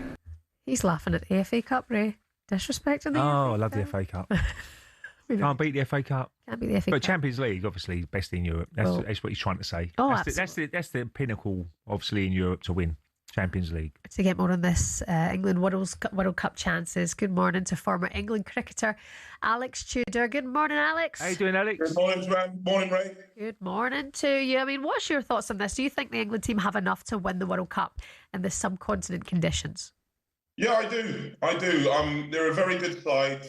In T20 format, I think you've got a lot of players with a lot of experience. They play a lot of franchise cricket. I feel like a lot of them really step up when it's T20. You've got Phil Salt, who's the number 2 ICC ranked batsman in the world. He's been in phenomenal form. You know, Josh Butler. You've got Harry Brook, who showed, you know, the other day what he's about. He's a prodigious talent. And I suppose England fans just like to see that on a regular basis, but he's a phenomenal player. And with Jofra Archer coming back into the team, I think it just gives England a little bit of stardust. Yeah, do you think this time next year Zach Crawley will be the opener? You know, because he's a bit hit and miss at times, isn't he, Zach? Yeah, no, I don't think in this T20 team that he will play at all. I think it will be Salt and Butler. I suppose the only person who may come into the frame is Ben Duckett, but he's got an injured finger at the minute. But I think with Butler and Salt at the top of the order, I think bowlers around the world will quake in their boots, because you know that your margin for error is very minimal against those 2 quality players. It's something we've talked about a lot, Alex, the pressure now that's on this England team. It's nice to hear your positivity, but if they don't deliver a successful campaign, what happens next? Yeah, well, especially after the Ashes, there's going to be questions. There's a little inquest after that, wasn't there, about Brendan McCullum and Rob Key and stuff like that. Obviously, it looks like they've been back, but I think after this World Cup, England, for me, definitely have to get into the semi-finals. You look at their group, and they've played Nepal on the 8th of February in their first game. Then they've got the West Indies, Scotland, and potentially Italy. So you're thinking England should get through that, and then obviously it's up there depending on who you face. But England should be confident. For me, they cover all bases. They've got spin bowling. They've got quick bowling. Obviously, with Archer, if they can keep him fit. Right. And they back all the way down to number 11. You've got Adil Rashid coming in at 11, who's got 11 first-class hundreds.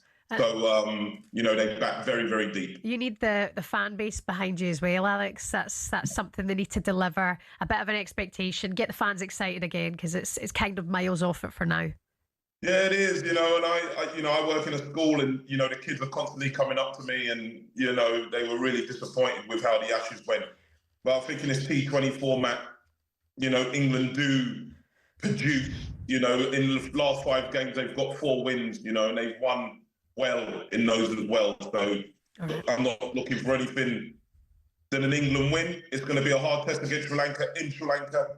But it's a great start, because obviously they're playing most of their World Cup games in Sri Lanka. So it's a great way to start. One way to go. Alex Tudor, thank you so much for your time. Alex. Have yourself a Pleasure, great guys. Friday. Have a great day. Don't forget, you can hear live ball-by-ball coverage on talkSPORT 2, England's first T20 against Sri Lanka in Kandy, coverage from 1 p.m. and the first ball at 1:30 over on talkSPORT 2. And if you like your cricket, listen up. This one is right up your straza. England back in South Africa next winter. The Barmy Army heading out there in full force. You could be there with a week for 2 at the 2027 New Year's Test in Cape Town. You can watch every day the match at the world's greatest cricket ground, one of the world's greatest cricket grounds.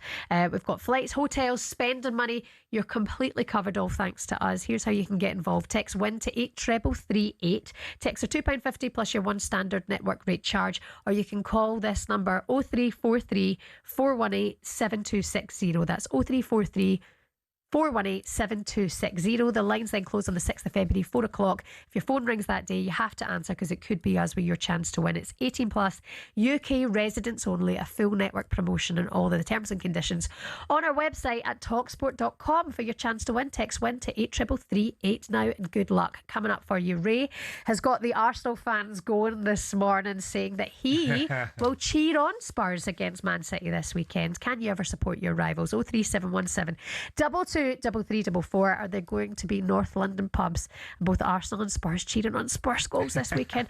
The game's gone. We'll do it next on talkSPORT.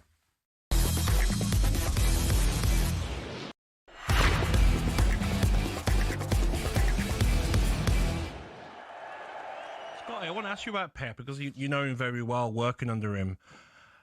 Will he be a Man City for the long run with this rebuild? I think you will personally, because he doesn't look like the sort of manager that will want to leave when he's not winning the big trophies.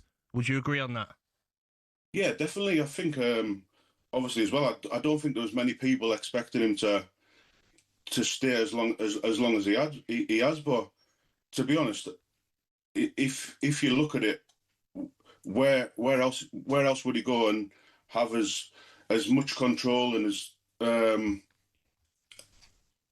it's for me, it just seems like his club now. I know he come from Barcelona and he would say Barcelona's his club, but he's just transformed everything there. And to be honest, I wouldn't even like to say how long he could stay, because with him, it wouldn't surprise me if he'd done another 4 or 5 years, because the passion he has for it and how much he loves the club, it just wouldn't surprise me. I'm watching him that touchline, Gabby Scott, and he's hungry, man. He's motivated. You can see it. Absolutely can see it. Yeah. Scott, I tell you what to ask you, mate. Goalkeeper, couple of old goal scorers here. Tell me, close up. He remarkably, in my opinion, comes in for a little bit of criticism. The finishing last night from Haaland, I thought was absolutely genius. The way he runs through, just lifts it. What's he like? What sets him above being one of the best finishers and goal scorers I think we've ever seen? Yeah, I think obviously watching that goal as well last night, people were talking the last week or two, saying, is he struggling for confidence or what? And then you haven't scored a goal for a couple of weeks, and then you go clean through and just dink it. It just says everything about him. Here are some of the best off-camera anecdotes from recent years at the Ryder Cup. As caddy Billy Foster went to relieve himself at the Belfry, he noticed only one of the 2 cubicles had toilet paper. Shortly after he'd sat down, Tiger Woods went into the empty cubicle and realised his mistake all too late. So Foster took some paper, reached under the cubicle with a rescue offering, and as Tiger went to take it, Foster uttered the words, "Europe, one up." Fast forward 10 years to the miraculous Medina. Rory McIlroy overslept and was in danger of missing his Sunday tea time. Thankfully, travel organiser Erica Stoll sorted him a police escort, and 3 years later, McIlroy proposed. Scottish legend Sam Torrance tells many a yarn about the great Ballesteros. Apparently, Seve would regularly give coaching clinics to his European teammates. When the same players asked for help a week later at the Italian Open, Seve would tell them to Having started with a Billy Foster story, let's finish with one from the 12th tee at Oakland Hills in 2004. It was Jimenez and Garcia against Westwood and Clark in a practice round, and as they finished, Foster decided to jump in the buggy and speed away with all their clubs, only to lose control entirely and see it careering towards the spectators. Thankfully, the Red Sea parted and the buggy smashed into a tree, with viewers and clubs still intact.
How's it going? You're listening to talkSPORT Breakfast. It's Shabana Hernan for Brazil. Ray Parlour is here with the Arnold Clark's Real Sale. There's huge savings to be had, and over 20,000 used car Fiery Fridays are back again. And now on the talkSPORT Daily podcast, it's Adrian Durham, Alex Crook and Angelina Kelly arrive every Friday armed with one blazing hot take each. It's a good listen if you want to build up to the weekend. Listen now on the talkSPORT Daily podcast. You can get it for free on the talkSPORT app. In today's episode, they discuss if Arsenal can win the league if their fans stop whinging on social media. The only time they're really up for it, Arsenal, is when they play that angel anthem at the start of the game, which does, I've got to say, crank up the atmosphere. But then it goes back to being the old Highbury Library, unless the team are literally winning by 4 or 5 goals to nil. And at the first sign of trouble, they are so quick to turn. Actually, we had an Arsenal fan confront us angrily in the press box. You'll be saying we're bottlers now. It's the media's fault. Come on, mate. It might be Mikel Arteta's fault because he got so desperate that he decided to make 4 substitutes in one swoop. I don't know what he was thinking moments after conceding that second goal. So I think Adrian's got a brilliant point. I think their fans are working against them at the moment, certainly not for them. talkSPORT Daily Podcast to get that. Not too sure about that. Do you know what, Ray? I didn't agree with the booing. There's no doubt about that. It was disgraceful that place was emptying out when they're top of the league. They're still, the fans have been right. There's a good connection there with the players and fans, which didn't have it many, many years ago. But why would they leave if they're losing to Man United? You stand by your team. Yeah. You're top of the league. You're top of the Champions League. To the end. You can't handle a little loss. Look, you're going to get bumps in the road, as they say. And it was a big bump because it was the rivals, Manchester United and whatever. But, I always say credit to the other team. I mean, Arsenal didn't move the ball quick enough. There's a little bit, that last 15 minutes, they didn't really go for it, did they? Yeah. And they could have done a little bit more towards the end. But there's one thing about every single player, they give their all now. There's no one, going through the motions, if you like. So that's where it's all about effort for me. They're giving everything. They've told us to play a certain way. They're giving everything, and that's the most important thing. When they walk off the pitch, you're going to get beat sometimes. It does happen. That's football. But that is football. Is exactly right. And but you just got to stand behind your team. Look, there's still 4 points. You said to now, if you said to me at the start of the season, Arsenal where are we now? Nearly February. Yeah. You'll be 4 points clear at top. I'll be over the moon with that. Yeah. Yeah. So that's how you got to look at it. And the fact that they still are, and fans left and fans booed, I just find that like the biggest loser mentality. They've got a very good run in. They've got last 6-7 games are decent for Arsenal. So it's still a long way to go, but they're in a good position. Cheer up, Arsenal fans. You're still top of everything for now. Now, unless you're Ali McCoy, last night was perfect for the British sides in the Europa League. Villa finished second in the table. Forest and Celtic both sealed a place in the playoffs. Someone who definitely would have enjoyed what they saw was former Villa and Celtic boss Paul Lambert. Good morning, Paul. How you doing, Paul? Morning, how are you? Yeah, good, thanks. Good, Paul. Listen, good. Ray Parlour said earlier on that he would cheer on Spurs this weekend if it meant that it created more the bigger picture, Paul, that Arsenal got more of a chance to win the league. Would you ever, Paul, to have Celtic win the league, cheer on Rangers? Oh, yeah, I think you know the answer to that. That's a good man. There's absolutely not a chance that's ever going to happen. Anybody, if Coisty tells you something different, he's lying as well. He wouldn't do it either. He would absolutely no chance. No chance. And I don't think if Ray's really going to tell the truth here, he won't support Spurs. Oh, no. I won't support them, but I'd be very happy if Man City got beat by Spurs. Because it gives the bigger picture. Arsenal haven't won the league for 22 years. And it gives them a much better opportunity to win the league.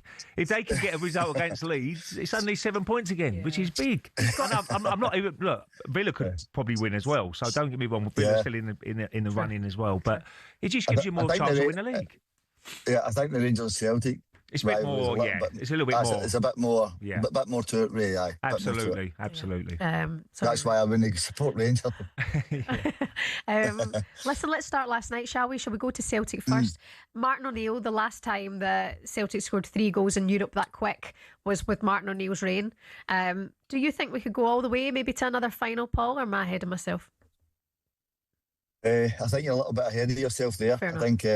I think there's a long, long way to go. Is the team strong as what the Gaffer's first team was in all the years? I would say no. I think without being any bias or anything, I think the Celtic team he had in 2000 was a top team. I think that's for everybody to see. Yeah. But this Celtic team, are they good enough to do it? You'd love to think so and hold on to that hope, but I just don't see it. Paul, it's going to be a real end to the season, the Premiership, Scotland. Hearts have had a great season, haven't they? Rangers are still in it with a chance. And Celtic, usually, by this time, you know roughly who's in front and who's going to run away with it. And Celtic have run away with it over the years. So this title race at the Premiership is going to be so exciting up in Scotland. Well, it looks like if it's going to go down to obviously the three of them, I think Hearts, Rangers and Celtic are the ones that are pushing for it. I was thinking, you probably know yourself, I always think about the last 8 to 10 games is where you can handle the pressure and the pressure cranks up.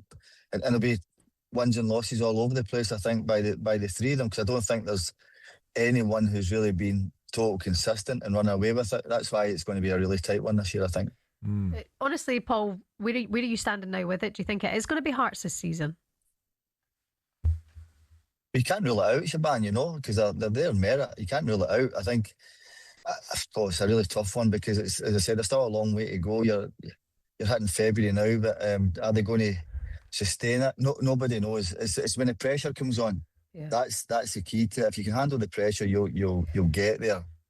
But Celtic have done it before. That's what gives them I think just a little bit of head start on everybody. Yeah. And Paul, last night, Villa, another a good result coming from behind, showing that little bit of character, good substitutions from Emery. He's done a brilliant job, hasn't he? And sitting in the league's amazing. Villa fans must be looking at it and going, wow, we're only 4 points behind top, having a great season. But there's a few injuries now, Paul. That could really affect them a little bit because they've got some key players injured.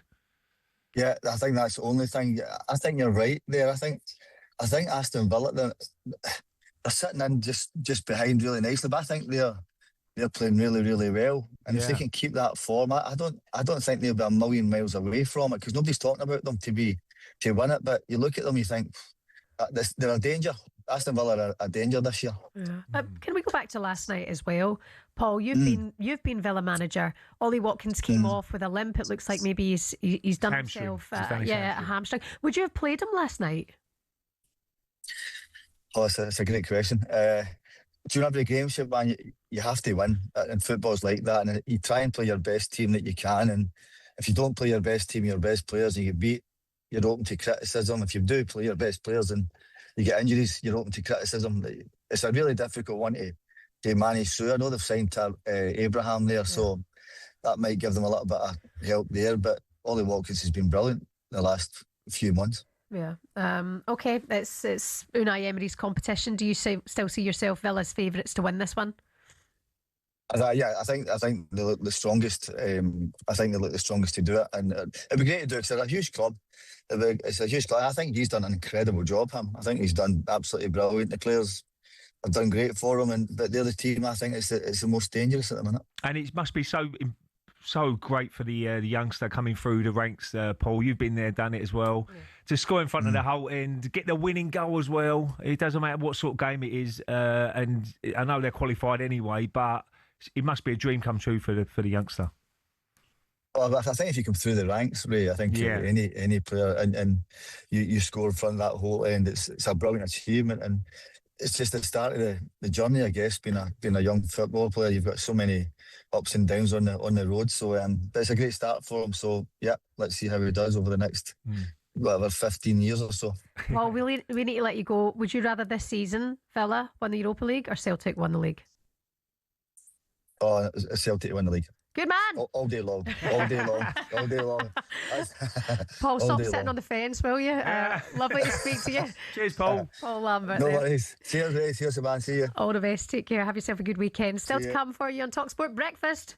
Superstar Breakfast preview on talkSPORT with Travis Perkins. Doing what matters for the trade. Find your local branch at travisperkins.co.uk. Big day ahead. We're going to be joined right here in the studio by a man who created the most Shazam song of all time. It's close to getting 4 billion views on YouTube.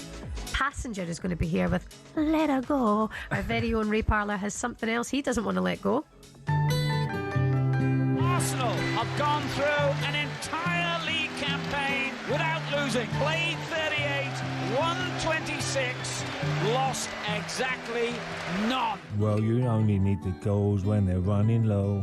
Only miss the net when the pressure grows. There's only one star by KO. Saka off the bench to score. They are loving life at the Emirates. Only know you've been high when you're feeling low.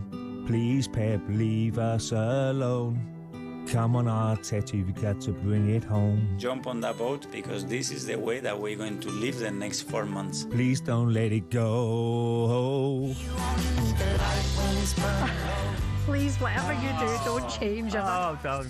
You're Barry White over there. That was, yeah, it's a bit low. I need some honey for me voice. Don't worry, we've got it on standby. We're going to warm up your vocal Oh, you like the old cords. honey? I like the old I do. honey. I love honey. I say that till 3 a.m. last week, that honey. Do you think that gave you a wee boost? Good for you, Ray. I'll look after you. Passenger's going to be with us in the studio a little bit later on. Huge Arsenal fan as well. 8:45 here in the studio. That was our look ahead. All thanks to the brilliant Travis Perkins. Please don't let it go. That's terrible, isn't it? No, let's do it again. We've got to do a better one than that. Please don't let it go. Superstar Breakfast preview on talkSPORT with Travis Perkins. Bricks on bricks on bricks. Over 40 million available to order with delivery to site. That's one less thing to worry about.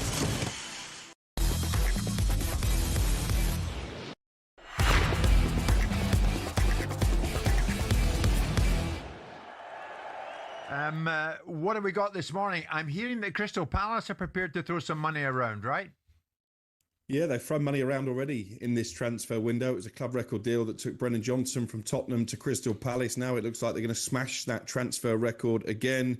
Wolves still waiting for the formal written offer, but we can report an agreement in principle between Crystal Palace and Wolverhampton Wanderers for their one-to-way striker, Jorgen Strand Larsen. I'm told that offer, when it does come in, will be £45 million plus £5 million in add-ons. So a £50 million deal for a player I know that Simon Jordan doesn't rate particularly highly. Neither do you, do you? £50 million player. Right? It's called an opinion. I was prepared to pay £5 million for Raducanu. What does that say about me? If you go back 20 years and look at the comparative scale, they're probably in the sort of ballpark of money. You're being harsh on this lad. I think he's useless. I do, but that's just my personal opinion. The Palace don't think he is, then I'll be happy to be proven wrong. I'll be happy for him to go and make a big deal of scoring lots of goals for Palace and making me look a fool. I'll be happy to be on the receiving end of that.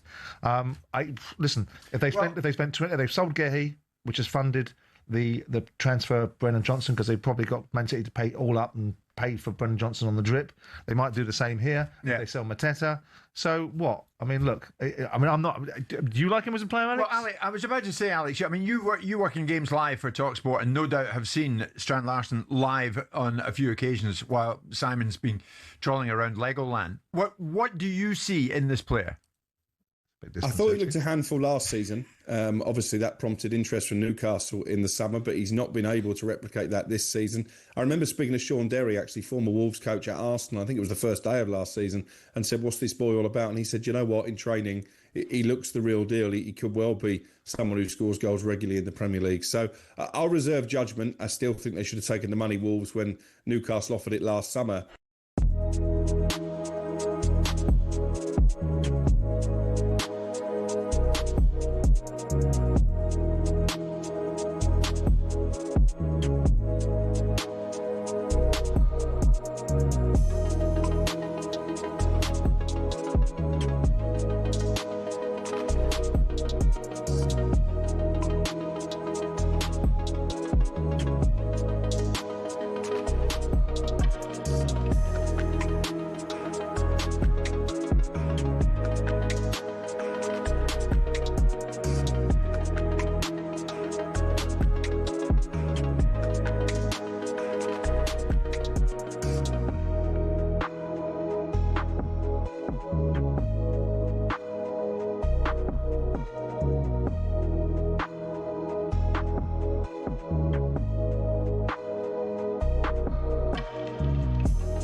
Hello there, good morning. You're listening to TalkSport Breakfast. It's Shabana Hernan for Alan Brazil. Ray Parlour is here. Some of your headlines this Friday. Brummy teenager Jamal Dean Jimoh Aloba scored the winner. Lucky Alan's not here for that. Oh my word. That's why he's had a day off. Yeah, that is a good name. Who scored last night? Oh no, I can't make it today. Jamal Dean Jimoh Aloba. Yeah, Brilliant. He scored the winner for Aston Villa. Remember the name in their Europa League turnaround against the RB Salzburg. Elsewhere, Celtic made the playoff round with a 4-2 win over Utrecht at home. TalkSport's Ben Jacobs has told us this morning that Raheem Sterling is favouring a move abroad despite links to Spurs. And Carlos Alcaraz is playing through an injury at the Aussie Open semi-final. Watching for TalkSport, here's Toby Gillis with the latest. Guys, this has been an extraordinary tennis match. To those just waking up, Carlos Alcaraz was 2 sets to love up against Alexander Zverev, and while it had been competitive, he was a huge favourite to reach his first Australian Open final in straight sets. At 4-all in the third, though, he started stretching out his groin. Then, having held, and much to the chagrin of Zverev, took a timeout, which, if it was only cramp, is against the rules. Zverev took it to a tie-break, and with Alcaraz barely able to move, won the set. But the world number one has been slowly recovering to a degree. The long points are going Zverev's way, but he can't quite put the Spaniard away. He's just about been mostly on top in the fourth set, but it stayed on serve, and we've no idea if this is going to 5 or not. We are in a tie-break in the fourth set. It is 2-all, Zverev to serve. Remember, Jannik Sinner and Novak Djokovic are waiting for the second semi-final, which will be on at the conclusion of this. When that'll be, nobody knows. Brilliant stuff. The Australian Open update on talkSPORT with TNT Sports. Every set exclusively live on TNT Sports. Subscription required. 18 plus. Terms and conditions apply. Good morning, you're listening to TalkSport Breakfast. If you have just joined us, Ray Parlour broke the phone lines this morning. He said, Here we go. and we all know what he means, okay? We all know. Bigger picture. Bigger picture. He said he'd cheer on Spurs this weekend if they beat Manchester City. Because it would create more of a gap for Arsenal at top if Arsenal go 22 years. I ain't won a league for. So that's how Ray's thinking. A lot of Arsenal fans will feel the same. But Ibra, the Arsenal fan, said he would never do that, and Arsenal don't need to rely on Spurs to win the league. 03717 223344. Whose side of the debate are you on? Kevin is a gooner. Kevin, are you cheating on Spurs this weekend? Oh, mate, I know Ray. I play at his golf club. I do, Kev. He was going on the first tee and I called him God. You remember that, Ray? I'll put it in the trees then, probably. You walked it. Like, am I cheering on Spurs? Yeah. Listen, I'm 67. I've supported Arsenal all my life. I was a season ticket holder when Ray was at the club. I can't cheer on Spurs. But do you understand Ray's point? But the bigger picture, though, Kev, is if it gives you a much better chance to win the league. Because look, I'm not doubting that Aston Villa might still give a good charge at the end as well. But I think the biggest danger for Arsenal is Man City. So if they drop points and Arsenal can pick up points, you know, they've got a much better chance to win the league. And we haven't won it for 22 years, which is a long time. No, but we're going to win it anyway. We're too good. Hopefully, but you know, any bit of help along the way is always nice. Ray, you're Arsenal through and through like Brighty. Yeah. I'm Arsenal through. Listen, we don't want Tottenham. I know, like... Yeah, but Tottenham... I know what you're saying is correct. But I want to see Tottenham go down. Yeah, but they won't go down. They won't go down. No chance at all. They're not going to do nothing in the league. So you might as well, if they can get a win against Man City, that puts Arsenal in a great position again. And look, they're in a great position anyway. We're going to win it anyway. Well, hopefully, you're right. But if any little bit of help along the way, it always helps you. As a player, Kev, when I was playing, we was always watching the other team, Man United especially, because they was the best team at the time. And if Spurs got one out, but beat Manchester United, we're celebrating the players. We can't believe our luck. Kev, God bless you. Thank you so much for your call this morning. Kev. See you down the club. Good morning to Sam, the Arsenal fan. Sam, where do you stand on this? Do you agree with Ray? A little bit of love for Spurs this weekend if they beat City. 100%. I mean, when you look at the game, Spurs getting a result against Man City would do us a massive favour at the end of the day. And if you look at Spurs fans on social media, they're actually wanting City to beat them. Of course they do, yeah. Considering the position that they're in, it just says it all about them as a club as well.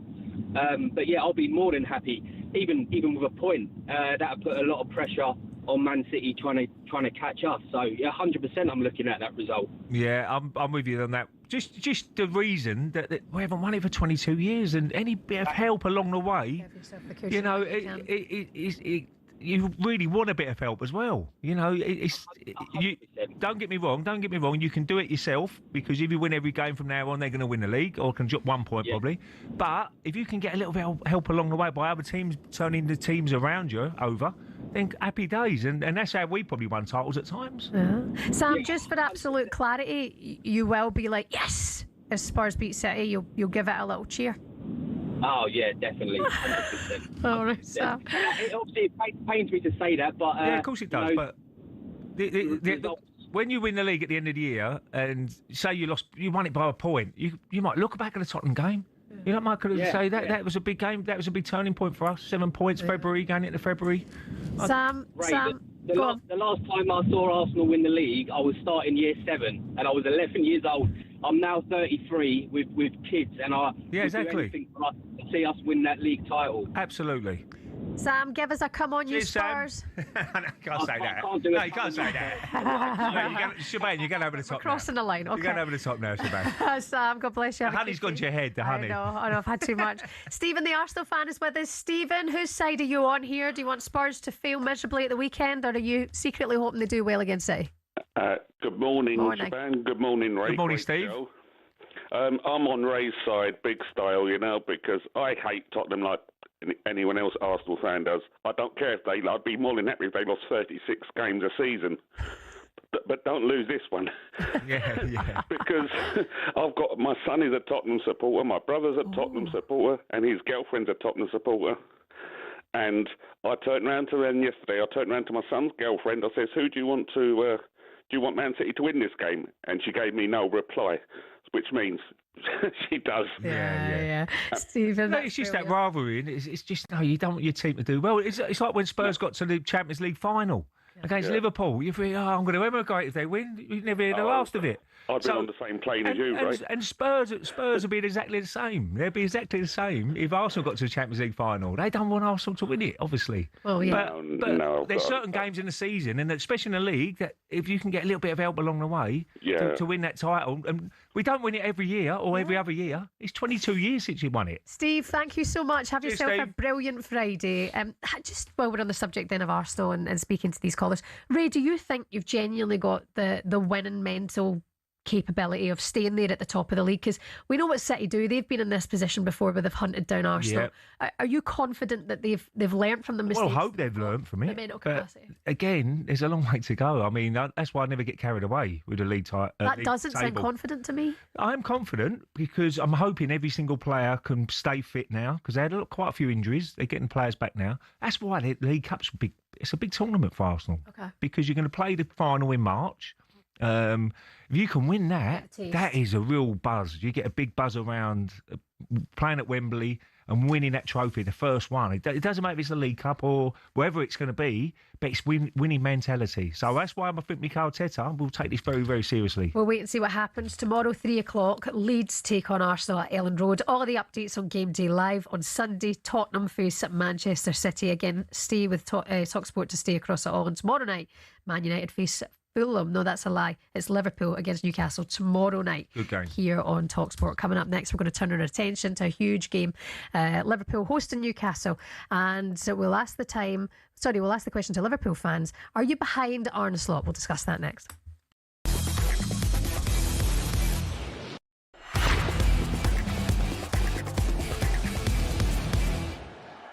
Thanks, Kenny. Big Liverpool fan. You're not King Kenny, are you, Kenny? I was nicknamed after Dad Bleach. I was born in the 70s. Oh, wow. Brilliant. Me after that because, Brilliant. What's acceptable to you then? Well, Liverpool got to win the Champions League. They spent all this money in the transfer window. They've backed the manager, and he's not delivering. He's changing the philosophy of what Jurgen Klopp had instilled after many years of mediocre success. Jurgen Klopp came in, put the philosophy in, built the club ground up. This guy is destroying it. The more he's there, the more influence he's having. You can see the result. He won the league last year because Jurgen Klopp's philosophy was still instilled in the players. Arne Slot plays possession-based football. They're coming the most boring side in the world. It's like when Van Gaal took Man United. I was at the Burnley game. The fans were shouting, attack, attack, attack. When Van Gaal was at Man United, the fans started shouting, attack, attack, attack. I can see the same parallel to Van Gaal at Man United and Arne Slot at Liverpool. Kenny, Danny's here. I mean, those are strong points, aren't they? Yeah, there's so many points. I thought Jamie Carragher's piece on Monday night regarding Liverpool was excellent. You couldn't really deviate from any of his points. The physicality of the side's not there. Mainly, a lot of the Premier League's changed a lot this season. Liverpool aren't able to cope with it. The long throw-ins, the set plays, they've struggled like mad. Dynamism isn't the same. And ultimately, when you break it down and you look at quality of players, in Liverpool's first team last season was Trent Alexander-Arnold and Robertson. Frimpong and Kirkez are shadows of those two players. Gakpo's playing on the left wing. He couldn't lace Diaz's boots. You know, the quality's less. The team isn't as good as it was last season.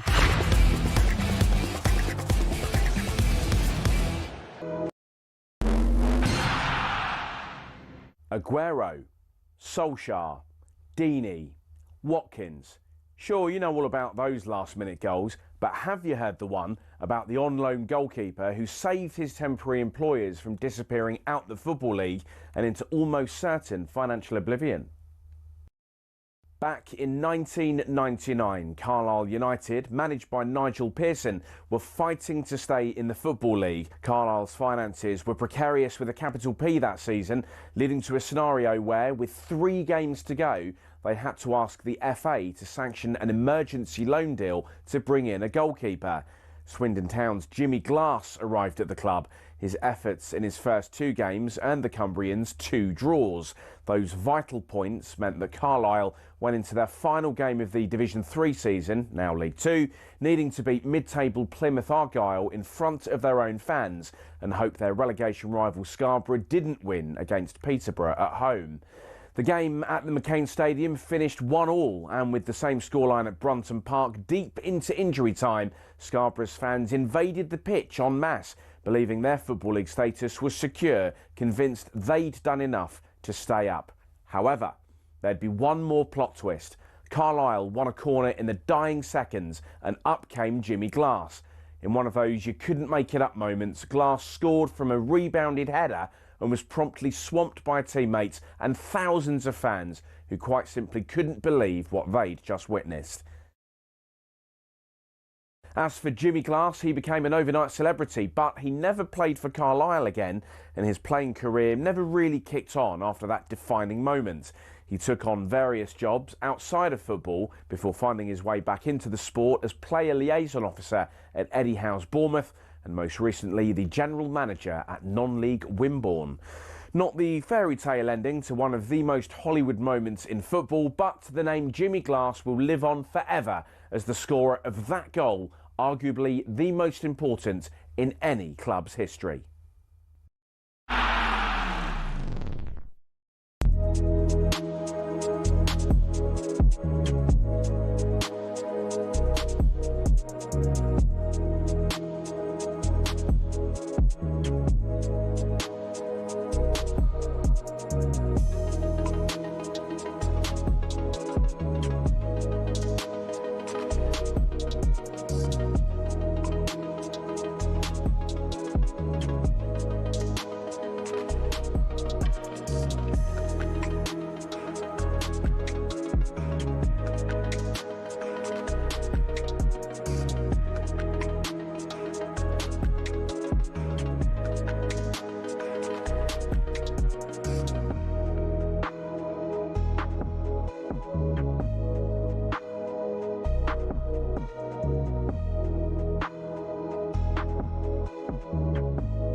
Good morning to you. You're listening to talkSPORT Breakfast. Shabana Hearn and Ray Parlour, myself and Fernando Brazil. He's feeling better though. He's back with you next week. We're with Arnold Clark. Save on your next car in the real sale. It's the UK's biggest used car sale. Coming up for you today, a man with over 3 billion views on YouTube. Passenger will be here in the studio to promote his new song and of course chat all things Arsenal. We'll play him Ray's Arsenal title version of Let Her Go. You do not want to miss this.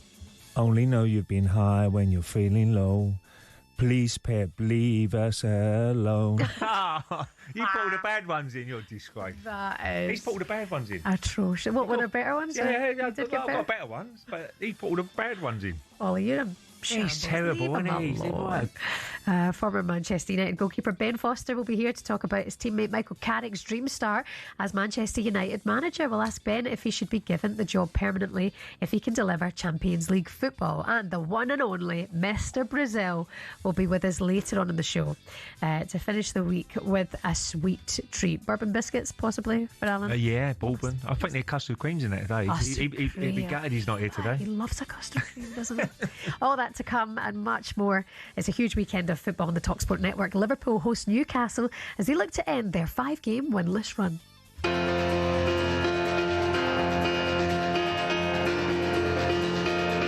The rest of the story develops in the latest episode of the greatest drama in the world.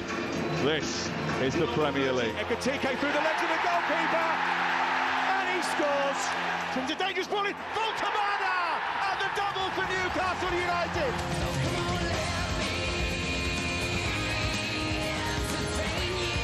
I said recently, if we can improve in both boxes, it's going to be very hard for any team to play against us. The Premier League is such a strong league that can only make you better by playing in that tough competition week in, week out. The games that we play, home or away, they're so difficult. Zara trying to seal it here. Right foot shot. You bet he sealed it. He steps up, right footed, slams it into the corner. Vicario goes the wrong way. Anthony Gordon wheels away in celebration. It's a box set of entertainment that you can't get anywhere else. Yeah, by the way, what a game this is. Tomorrow night, live for you here on talkSPORT, 8 o'clock, Liverpool take on Newcastle. A simply must win for Liverpool just 6 months after delivering their 20th title. Ernest Slott's 2026 has been miserable. 5 Premier League games and no wins. Large parts of the Liverpool fan base unhappy with Slot. He's not exactly helping himself just now with the media. That happens when you're losing games or not winning games. Earlier this week, claiming it helped them to win the league last season by losing to PSG in the Champions League. So speaking after their win against Karabag on Wednesday, Slot doubled down on those comments. Listen to this. Said that it might, I use the word might, but apparently not everybody is listening very properly to what I say, has helped us that we lost against Paris Saint-Germain. We were not happy. I wasn't happy losing against Paris Saint-Germain. I wanted to go all the way with that team. That team was strong enough to win the Champions League as well. And we were by far the best team in the league. So we completely deserved to win the league. But if you are the best team in the league, then you have need those players available. And this season shows that if we have to play many games, sometimes you can get injuries as well. And that's what I meant. We did not face injuries after we went out against Paris Saint-Germain. And some people wanted to make my world even more ridiculous, saying that we were 15 points clear. Yes, we've been maybe in one moment 15 points clear, but most of the time we were 8 points clear.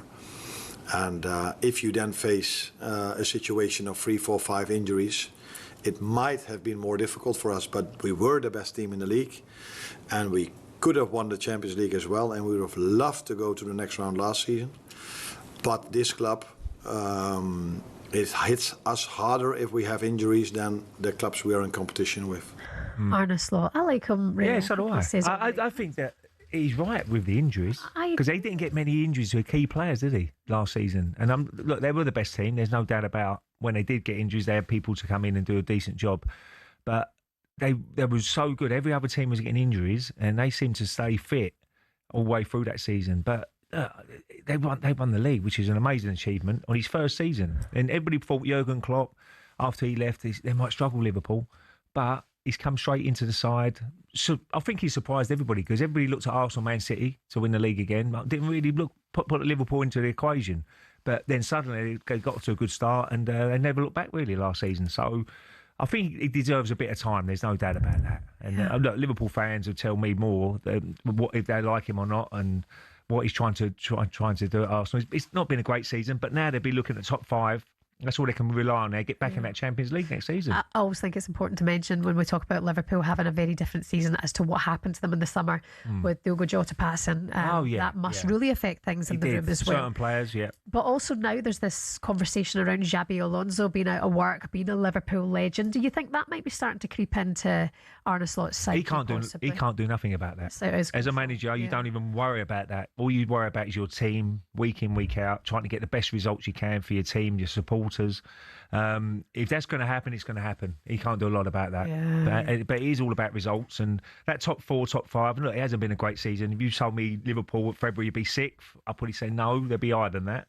But there's still lots to play for. That 4th place is really interesting, isn't it? Man United have really picked up. They're 4th at the moment. Chelsea, Liverpool, Fulham have come up on the rail. They're not too far behind. They're 3 points behind 5th. Cracking, isn't it? So they're having a good season as well. Somebody who played over 50 times with Jabi Alonzo waiting in the wings for us right now is Champions League finalist Jermaine Pennant, who wears sunglasses in nightclubs. Good morning, Jermaine. How are Jermaine. you? Yeah, he does. Morning, Shabab, morning. How you doing, Jermaine? Razor, do not listen to Shaban. You're a shambles. Jermaine, what do you think about this Jabi Alonso chap? Is that matter of time? Look, I think he was their first choice before he went to Real Madrid. So listen, he's now available and Slot's going to be under a little bit of pressure with the outside noise, with the way the results are going. Would I like to see Jabi in? Listen, I don't want to see a Liverpool manager get sacked. I'll back them all the way. But unfortunately, it's a result game. So if you're not putting in the results and then, Premier League champions, you're going to come under a lot of slack and a lot of scrutiny. Well, Jermaine, you're still in the Champions League, Liverpool, so they've still got a lot to play for. That top 4, top 5, Champions League football again next season. But they'll be looking at the draw today and they fancy their chances, Liverpool. They've still got a good chance of going a long way in this competition, Champions League. And if they did somehow get to that final and win it, which they're capable of doing, then it's been a great season again.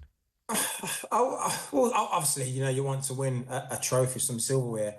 And I think for Liverpool, the Champions League is better suited for them because teams are not sitting back as much. They feel they can go and win the game and not just looking for a draw. So it's better suited. But, being a Premier League champion, current champions, you are expecting, with the money they spent, the players they brought in, you are expecting a better display in the Premier League. But in saying that, come the end of the season, there's still a long way to go. If they finish in the top 4, top 5 and win a silverware, then we'll look back and go, do you know what? We didn't win it, but we've come something out of it with a silverware. So happy days. What's gone wrong this season in the league then? Is it certain injuries? You've had Isak, obviously, is a big blow, isn't it? Him being out. Just hasn't ticked. The midfield hasn't been as competitive probably as the year before. Defending hasn't been as good. What has gone wrong?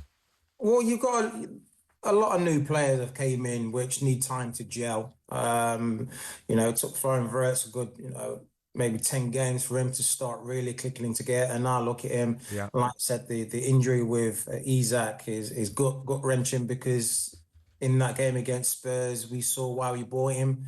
And that could have really kick-started his career at Liverpool. Then you talk about the young lad, Giovanni Lani, got injured for the full season. So, there are some big players there out missing. And I'm not going to make excuses, but the football in the Premier League this season is definitely different. Teams are setting up and playing a lot different.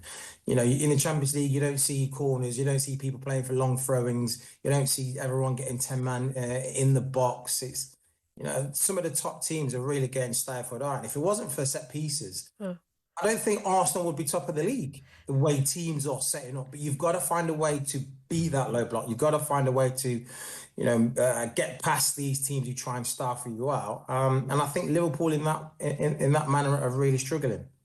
I kind of agree with what Jermaine's saying there. Listen, Jermaine, if Slot and Liverpool get knocked out in the next round of the Champions League? And if the form stays the same in the Premier League, should he be sacked? Look, he's won Liverpool the league, so I don't think, regardless of what I think, the fans think, I don't think the hierarchy in the board will sack a manager who's previously just won them the Premier League. He will get, regardless, I think he will get until end of the season. Okay. And then they will look, if it results and if the form's not got better, then I think Jabi Alonzo is probably the next in line. Okay, Jermaine Pennant, as ever, thanks so much for your time today. Cheers, Jermaine. Cheers, guys. Liverpool take on Newcastle. It's live for you here on talkSPORT tomorrow night, kick-off at 8 o'clock. Coming up for you next, it's time for everyone's favourite front page feature on a Friday. It's Balamore. Oh, is it? Oh, yeah.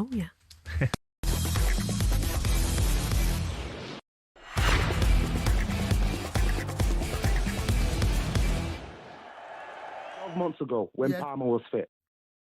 Who do you take, Fernandes or Palmer? Palmer? Yeah. Because now your excuse is he's not fit.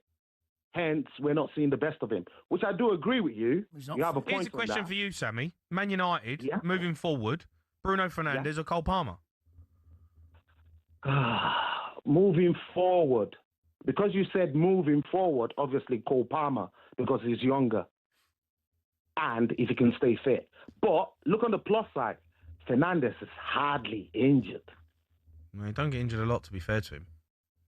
Doesn't get injured a lot. No, the injuries are... Produces every week as well, though, mate. I know, like, he gets a bad rap, I think, but... Man, you look at his stats in terms of chances created. It's ridiculous. No, Every listen, season he's top. He's top drawer, right? But Cole, it seems such an unfair conversation because Cole Palmer has had this season on the back of the Club World Cup, won player of the tournament, by the way, right? We're talking about a serious footballer here, and it wasn't that long ago that he was being looked at as the next bright young thing in world football, right? And his injuries, it's amazing what injuries can do to you if you can stay fit. Now, maybe the Club World Cup has come back to haunt him a little bit. He's played a lot of football. He's had his groin issues. He can't get in the squad. He can't stay fit. He's got his own personal issues right now to get himself back into Chelsea's best 11. Yeah. When he's fit...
What's the story in Balamore? Would you like to know? Yes. What's the story in Balamore? Where would you like to go? Story time, you know. Whoa. Balamore. What am I doing here? Thanks for tuning in. What's the story in Balamore? Would you like to know? Yes. Oh, good morning. This is talkSPORT Breakfast. Shabana for Alan Brazil. Ray Parlour is here. You have been letting those pipes out this morning, haven't you? What? Lots of singing from you. Oh, no, it's too much. Too much on a Friday morning at 5:45. Never too much singing from you, Ray. Don't worry about it. It's terrible. It's that time of week where we get Ray to go through the front pages with Ballamore Ray. Ray, take it away. Well, okay, here we go, Shaban. I've got a story I found this week. It's titled "Marry Me for 96 pence." Oh, depends how fit you are. So for anyone wanting to pop the question this weekend, then get yourself down to Asda, where an engagement ring is cheaper than a bunch of bananas. The ring comes with a gemstone that looks like a diamond and comes complete with a red velvet box. But be quick, everyone. There's 22,000 available, and the offer ends in 2 weeks. Oh, my word. I've got a couple of people down the pub going to pop the question. Paul Green, he's got a new girlfriend and he's looking at doing that. So Asda, he's got a club card at Asda as well. He might get in cheaper. Maybe get his points back, yeah. Anyway, Shaban, the big question, to a woman, what would you do if Jamie give you a ring to get engaged? And it was from Asda. And it was 96 pence. I think if you love someone so much, it doesn't matter. Well done, Shaban. It does not matter. Oh, rings what a good answer that is. I think so anyway. Now, a lot of people would not agree with me on that.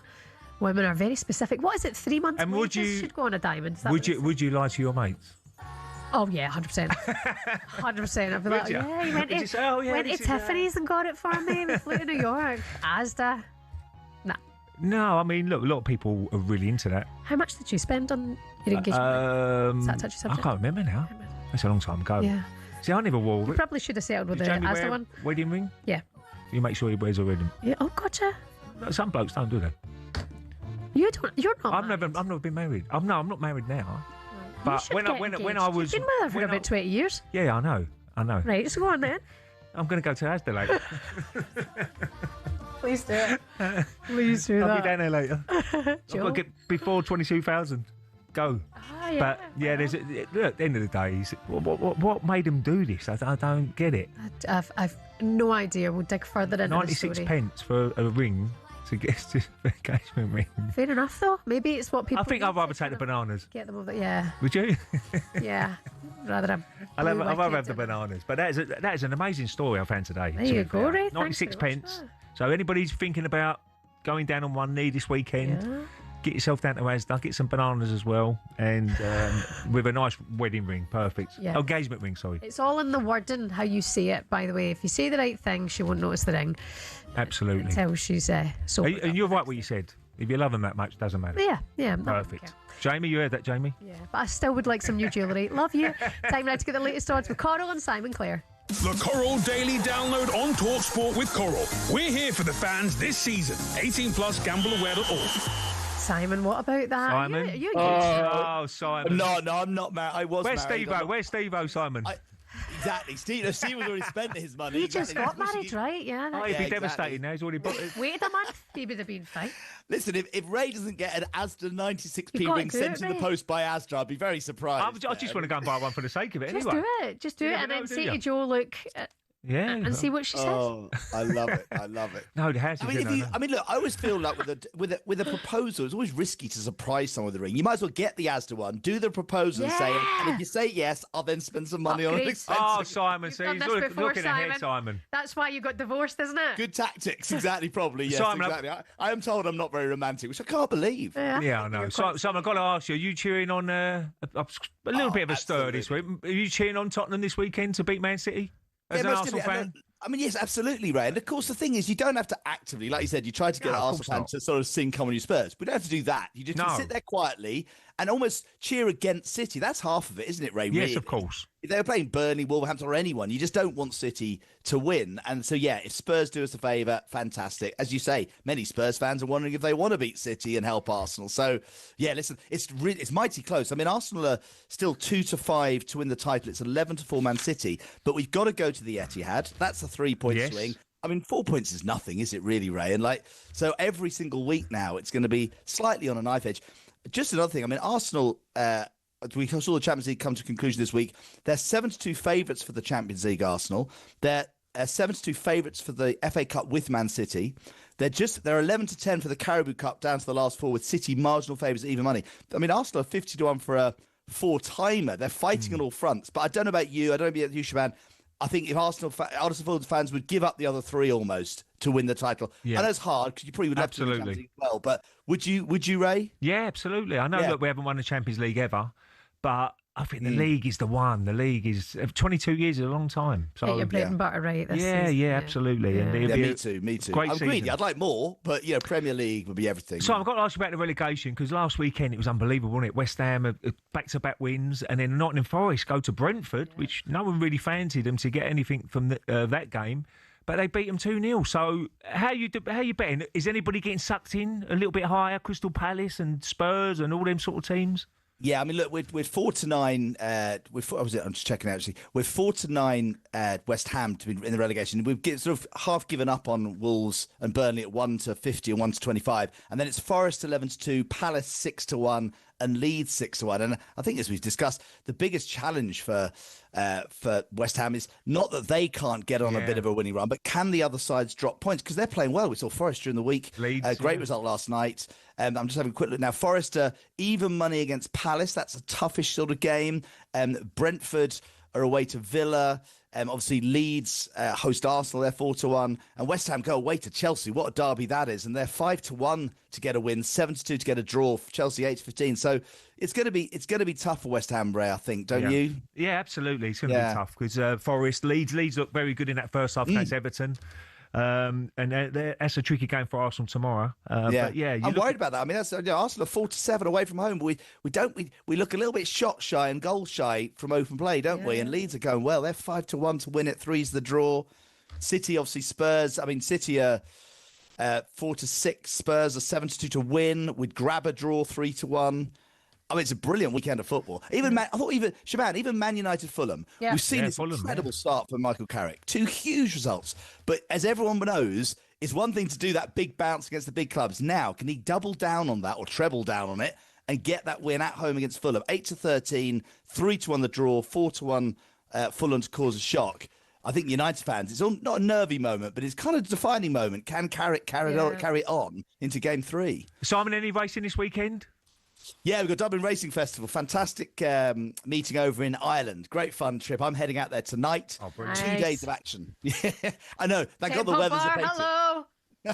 Exactly. We might try the old local beer, stout, whatever they call it, Guinness. But it's a really good meeting because obviously we've seen a lot of great British racing, really good Christmas period with the King George and Harry Redknapp winning and Sean Bone winning the Welsh National. But this is the weekend when we're looking at Cheltenham. Willie Mullins and Gordon Elliott, they run their best horses and it really sets the scene for the Cheltenham Festival. And we've got the Irish Gold Cup tomorrow with Galloping Deschamps, one of the most famous and favourite Irish horses, won the Gold Cup twice before. He's 13-8 favourites, and last year's Cheltenham Gold Cup winner, I know the way you're thinking's in that field at 7.5-1. He was a bit disappointing last time out. And then on Sunday, we've got the Irish Champion Hurdle, where Lossiemouth, very popular mare, favourite for that race, taking on brighter days ahead. So 2 days, a lot of listeners, a lot of English fans fly over to Ireland for the racing and the fun in the city, and it's going to be a really good 2 days, and it'll set the scene for Cheltenham in a few weeks' time. So 2 weeks.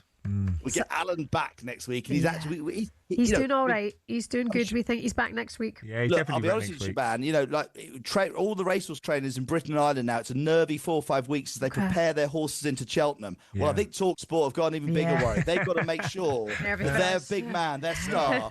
And I'm looking at you, Shaban, because you know what's going to happen. If for any reason the big man's preparation goes badly wrong. Don't do that to the people, Alan. Don't do it to them again. He's going to have to be stepping in at the last minute, as you've done before. Simon, God bless you. Listen, thanks so much for your time. Arsenal fan Simon Clare, give us a big come on, you Spurs. Never. But I was very happy if they win. Very happy indeed. Okay, that was the latest odds with Coral. 18+, begambleaware.org.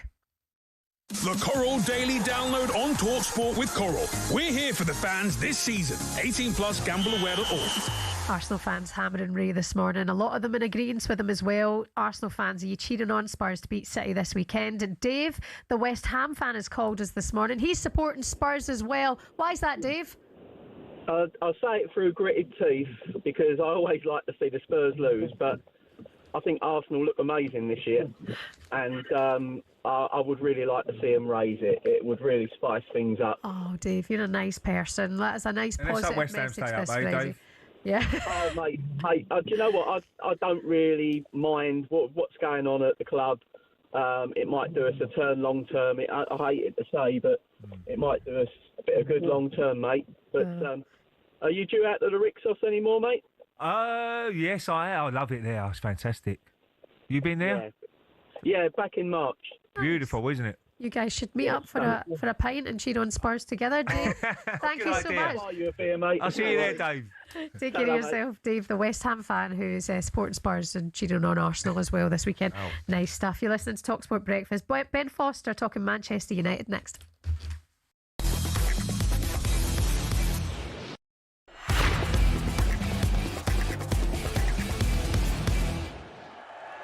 Let's go to Zach. He's an Arsenal fan, right, Zach? Hi, Zach. Arsenal. Well done. Congrats. You finished top. Fair play to you. Mate, I think that penalty was a bit stupid to drag him down like that. But apart from that, I'm happy, and I think we're gonna go on and win it all. What do you mean? I think we're gonna go in and win the Champions League, mate. Do you genuinely believe that? Do you think you're the best Oh, team? I believe it in my whole heart. I believe it in my whole heart that we'll win. I don't have a doubt that we win. I'm not convinced, Zach. I'll be honest. I'm not convinced. You just said earlier you think they could as well.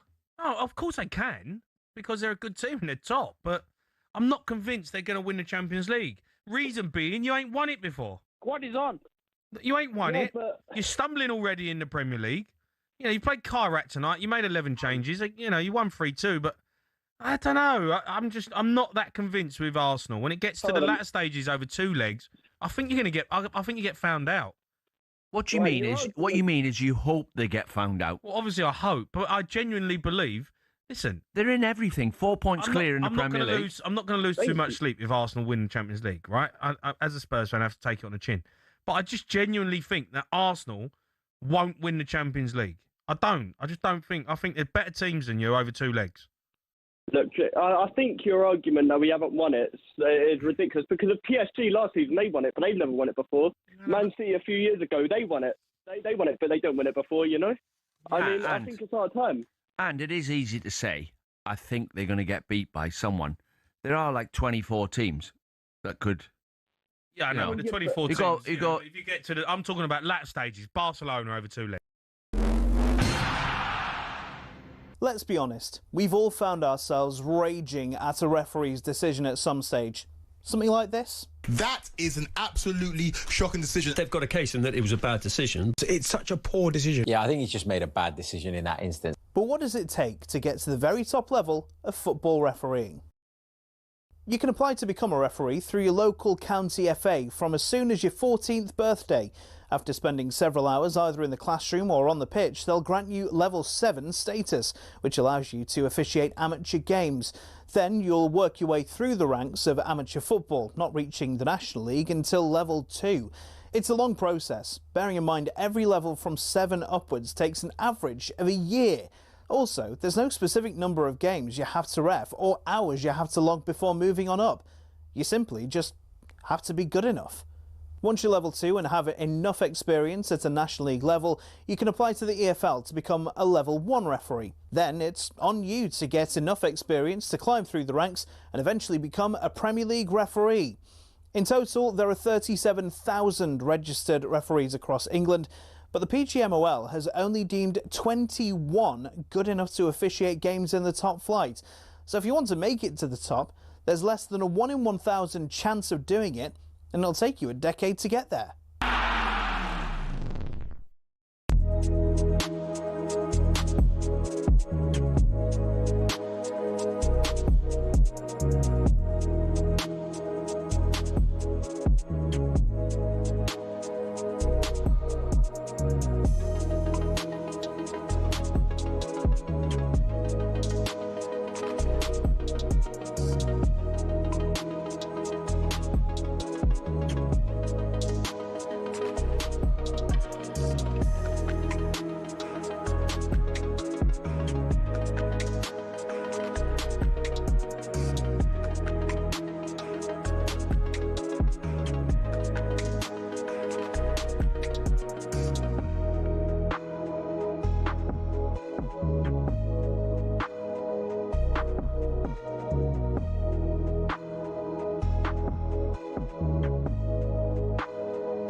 Morning, you're listening to talkSPORT Breakfast with Arnold Clark. Save on your next car in the real sale. It's the UK's biggest used car sale. It's Shabana for Alan Brazil. He's back next week. Ray Parlour is here as well. Michael Carrick enjoying a dream start to life at Manchester United as the interim manager. Victories over City and Arsenal. That's crazy. That is crazy. Amazing. That he's done that. You Well get a done. better start. Well done, Michael. Yeah. It means he's won 4 out of 5 games in the United dugout, including 3 games in 2021. Fulham are up next to Old Trafford on Sunday, and over the last 24 hours, 2 prominent United voices, 2013 Premier League winner Phil Jones and world record sprinter Usain Bolt, have had their say on whether Carrick should get the job full time.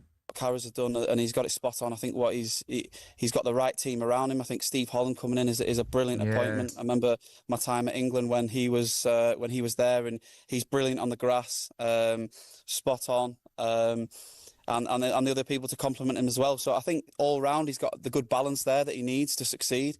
And like I've said previously, if he carries on, winning games and the manner that we're winning games, and they'll find it hard not to give him the job at the end of the season. Well, for me, I think, as you said, it's a little bit too soon. But I'll give him 3 more games. If he continues like this, even if he doesn't win, but the guys play positive and forward and more attacking, and we can see the belief. Even if they lose, I would rather Michael Carrick, because he understands the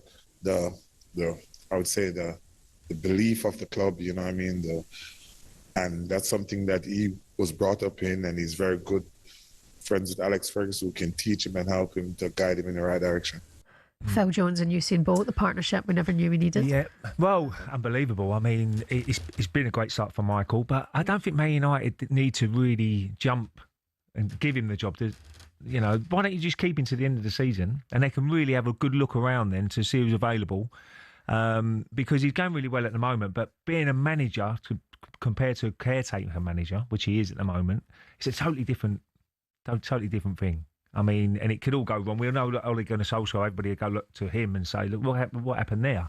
But Michael, all he can do now is keep winning football matches right to the end of the season. Look like the players have been, it's a relief for the players, it looks like. They're playing with smiles on their faces now. Really the attitude certainly changed a lot of players. He's tweaked with the system, which Amorim probably will look back and say, well, Why was I just so stubborn? Exactly. He's gone back to basics. He's gone back to people he knows he can trust. Harry Maguire's had a great couple of games under him. Luke Shaw's coming at left back. Mainoo's coming at midfield, who wasn't even in the picture. So he's made some big decisions, Michael, but he seems to be working. Picked up an injury, I think this next manager has got to be vital for Man United, and they don't need to rush into it at the moment. Yeah, I think that's a fair point. By the way, we've been celebs galore here on the talkSPORT network this week. We've had Scott Carson, Danny Willett, Dara O'Brien, Usain Bolt, Robbie Williams was live on Drive yesterday. We've got Passenger, a new Let Her Go singer, coming up here on Breakfast very soon. Over on Chris Evans' Virgin Radio Breakfast just now. Stay with us just now, but Chris Hemsworth, Hollywood hunk. You and Amelia. Listen, you went missing, you two. You get cancelled. Where did you for go? saying this, but he is an absolute 10 out of 10. And he knows it, and it's fine, and that is a compliment. That's where you went. I thought you were going to get me some more. No, I was down there. Peppermint tea. Chris, why haven't you called me back? But our very own football hunk, stay with us now on talkSPORT Breakfast. Former Man United keeper Ben Foster. Ben, I didn't write that. The boys wrote that, which is a good thing. Take the compliment. How you doing, Ben? Or I'm watching Virgin Radio. Sorry, guys. Chris Hemsworth, bloody hell. Yeah, I know. What a star. What a star. What a beefcake as well. Not bad. That's not bad, is it? It's a little bit better than me, to be honest with you. But, I'll have to do for now. Sorry. So, Ben, talk me about Manchester United, because what a unbelievable 2 games for Michael, isn't it? I mean, the Manchester City game was fantastic at home. The atmosphere sounded brilliant watching it on the TV. And then going to Arsenal, the Emirates, and really causing a massive, well, not a shock, but because Man United are Man United and they've got good players in their team. But with the form they've been in before Man City, then you'd expect Arsenal to get a result. But what a couple of good games for Michael, and now they've got every chance of being in that top 4, top 5. Yeah, I'd have loved to have known what Michael Carrick was thinking going into them 2 games, thinking, of course, it's some start, isn't it? It's about as tough as it gets, Arsenal and Man City. But in fairness to him, he's gone in, and I don't think he's done anything drastic, but He's put a smile on their faces. Everybody seems to be playing with a little bit more freedom. But I agree with what you said a minute ago there. It is a little bit different being a interim manager to being that full-time guy. But he can only do what he can do. And we've got 15 games now until the end of the season. And if he goes and wins 9 or 10 of them games, then questions have to be asked. They have to really consider giving it to him.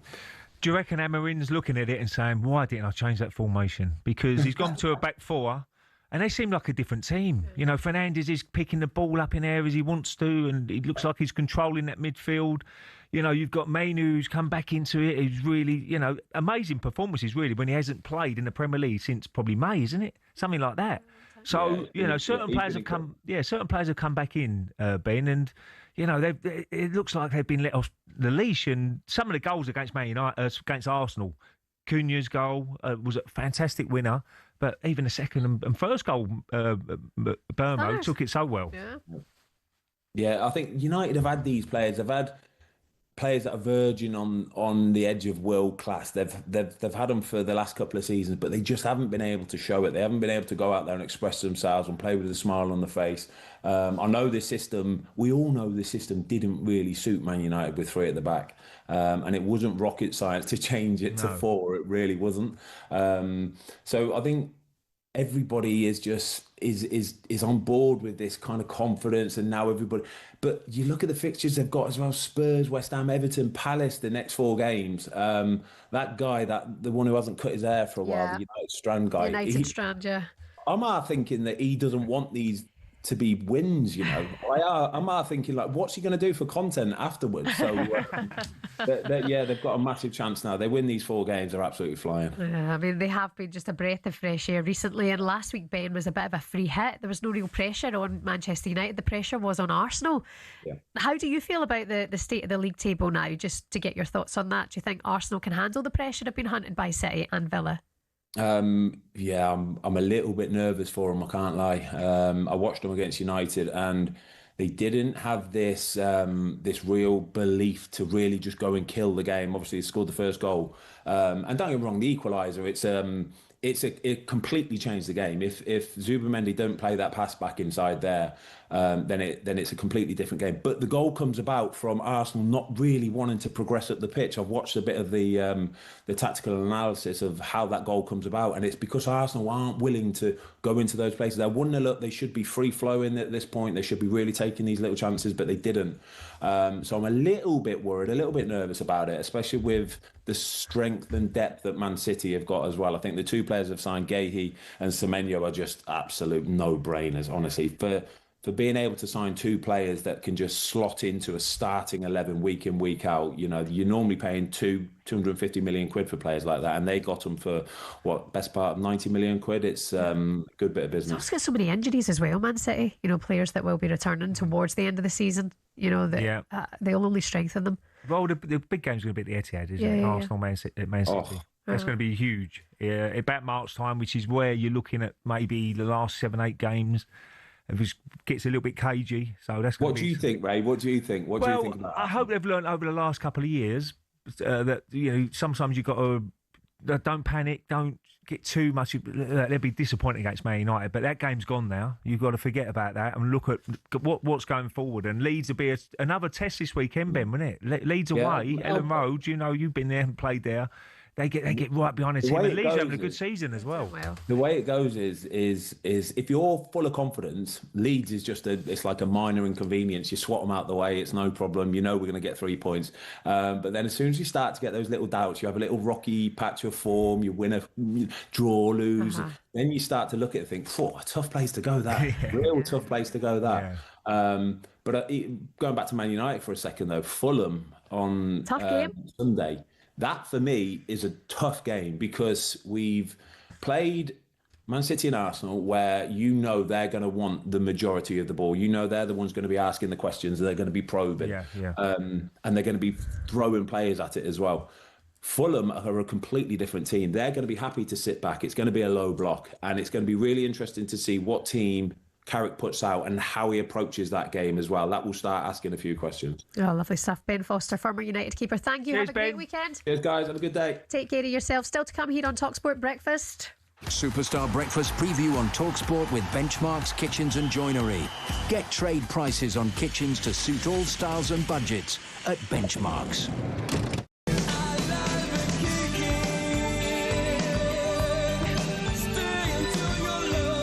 Stay with us this morning at 9:30 because we're going to be joined live on the show by the man, the myth, the legend, never mind Chris Hemsworth over in Virgin Radio, Alan Brazil. Hopefully be with us this Friday morning. It's not Friday without Alan and Ray, so stay with us for that. Easy peasy. And after them, Raducanu got rid of another coach. We'll ask the question, does she need to look at herself a little bit more? Is she the common denominator here with all the coaches that she sacked? 8 of them now in total.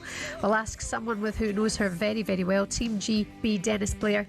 Dan Evans will be with us shortly. That man with over 3 billion views on YouTube is with us next. Passenger is here in the studio. You had that massive single, Let Her Go. Is Ray's version a little bit better? We'll get his thoughts on that. You're listening to talkSPORT Breakfast. That was the breakfast preview with Travis Perkins Higher. Good morning.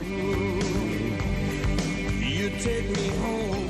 Superstar Breakfast preview on talkSPORT with Travis Perkins. With 250 hire branches nationwide, it's easy to hire at Travis Perkins.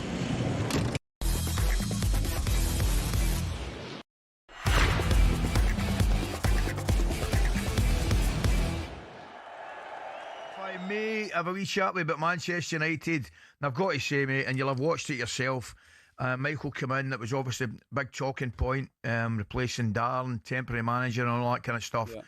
The two, not just the 2 results, but I think more than that, better than that, the 2 performances against City and Arsenal would probably be, I'm suggesting, beyond every United fan's dream, because they've been terrific. Yeah, no, couldn't agree more. I think you know, when he took over, there's probably looking at the fixtures and 2 really, really tough games with City and Arsenal. But I don't think it's the fact that they won. I think it was the way they won, and how they won, and tactically how they got it spot on in every game. And I think it's worked to their advantage in terms of, you know, playing on the break, having the pace on the break, and those attacking transitions to hurt teams. But I think they got it absolutely spot on. I think it's the best I've probably seen United out of possession as well. You know. Players find it struggling to get into the pockets and get turned, playing it through the lines. There was none of that in the 2 big games in recent weeks. But listen, this is beat both of them top teams, but now it's about sustaining momentum, creating that winning habit again. And like you said, I think for the fans, it's been difficult for the last few years, but brilliant for them as well.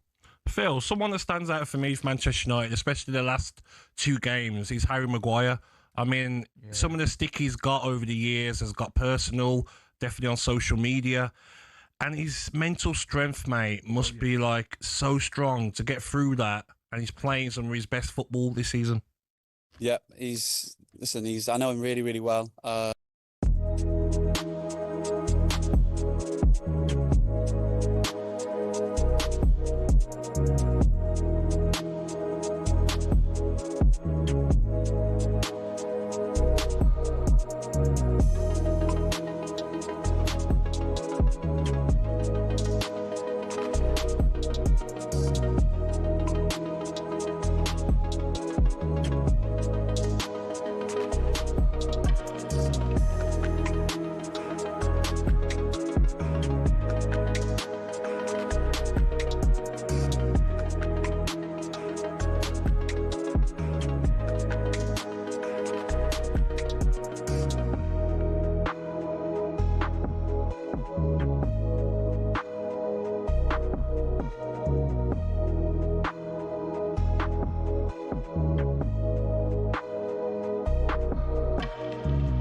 Good morning to you. You're listening to talkSPORT Breakfast. It's Shabana Hernan for Alan Brazil with Ray Parlour. We can get a quick update now from the Australian Open. What a game this is. Toby Gillis with the latest. Toby. Shabana, I'm sat watching this. I'm screaming out things like, oh, surely not, as I watch the world #1 battling fitness issues to try and stay in this semi-final. Carlos Alcaraz gave away the break of serve with a double fault in the first game of the 5th set, having led Alexander Zverev, remember, by 2-0 at one point before a groin problem slowed him up. 2 tie breaks later, here we are. 5 hours the clock has just ticked onto. Zverev having to save break-back points on a number of occasions in astonishing style against a now apparently free-moving Alcaraz. It's still impossible to call, even with the German appearing to be closing in on the final. Could there be one more twist, though? Don't rule it out. 5 hours this match now. Zverev leading in the final set. 4-3 on serve. It is deuce, though, on his serve, but he is a break-up. The Australian Open update on talkSPORT with TNT Sports. Stream every set live on Discovery Plus or watch TNT Sports channels on EE, Sky and Virgin Media. Subscription required. 18 plus. Terms and conditions apply. Good morning, you're listening to talkSPORT Breakfast. We've got a special guest and it's time now for this. For when you walk upon the water, you can do anything. Oh, that is a recognisable voice there, isn't it? The song is Walk Upon the Water, brand new song. It's not Ray Parlour. We will get his version of it a little bit later on. The most famous song was, of course, Let Her Go. The most Shazam song of all time. Wow. Racked up 4 billion views on YouTube. Michael, a.k.a. Passenger, hello, is with us in the studio. Hello, you've just got such a distinctive voice, and thank you. You just hear that and I'm like, there he is, that's Passenger. It's a bit Marmite, I think. I think people either really like it or they don't. And it's not like your speaking voice. No, it's completely different to my Have you always sung all your life, Michael? Have you always thought up like that? Yeah, I learnt guitar when I was little and started writing songs when I was a teenager, and they were terrible, and they slowly got better. Yeah. You still have them. I hope not. Close to the mic. I hope not. Well, it's great to have you here. You're a massive Arsenal fan as well. I am. What do you think of Ray's pattern earlier on this morning? What pat is that? He said that he's cheering on Spurs this weekend, so that Arsenal get a leg up in the title race, Michael. It's a difficult thing, isn't it? But you do find yourself sort of cheering certain teams on certain weekends. It doesn't feel comfortable, doesn't feel right, but for the long game, you got to do it.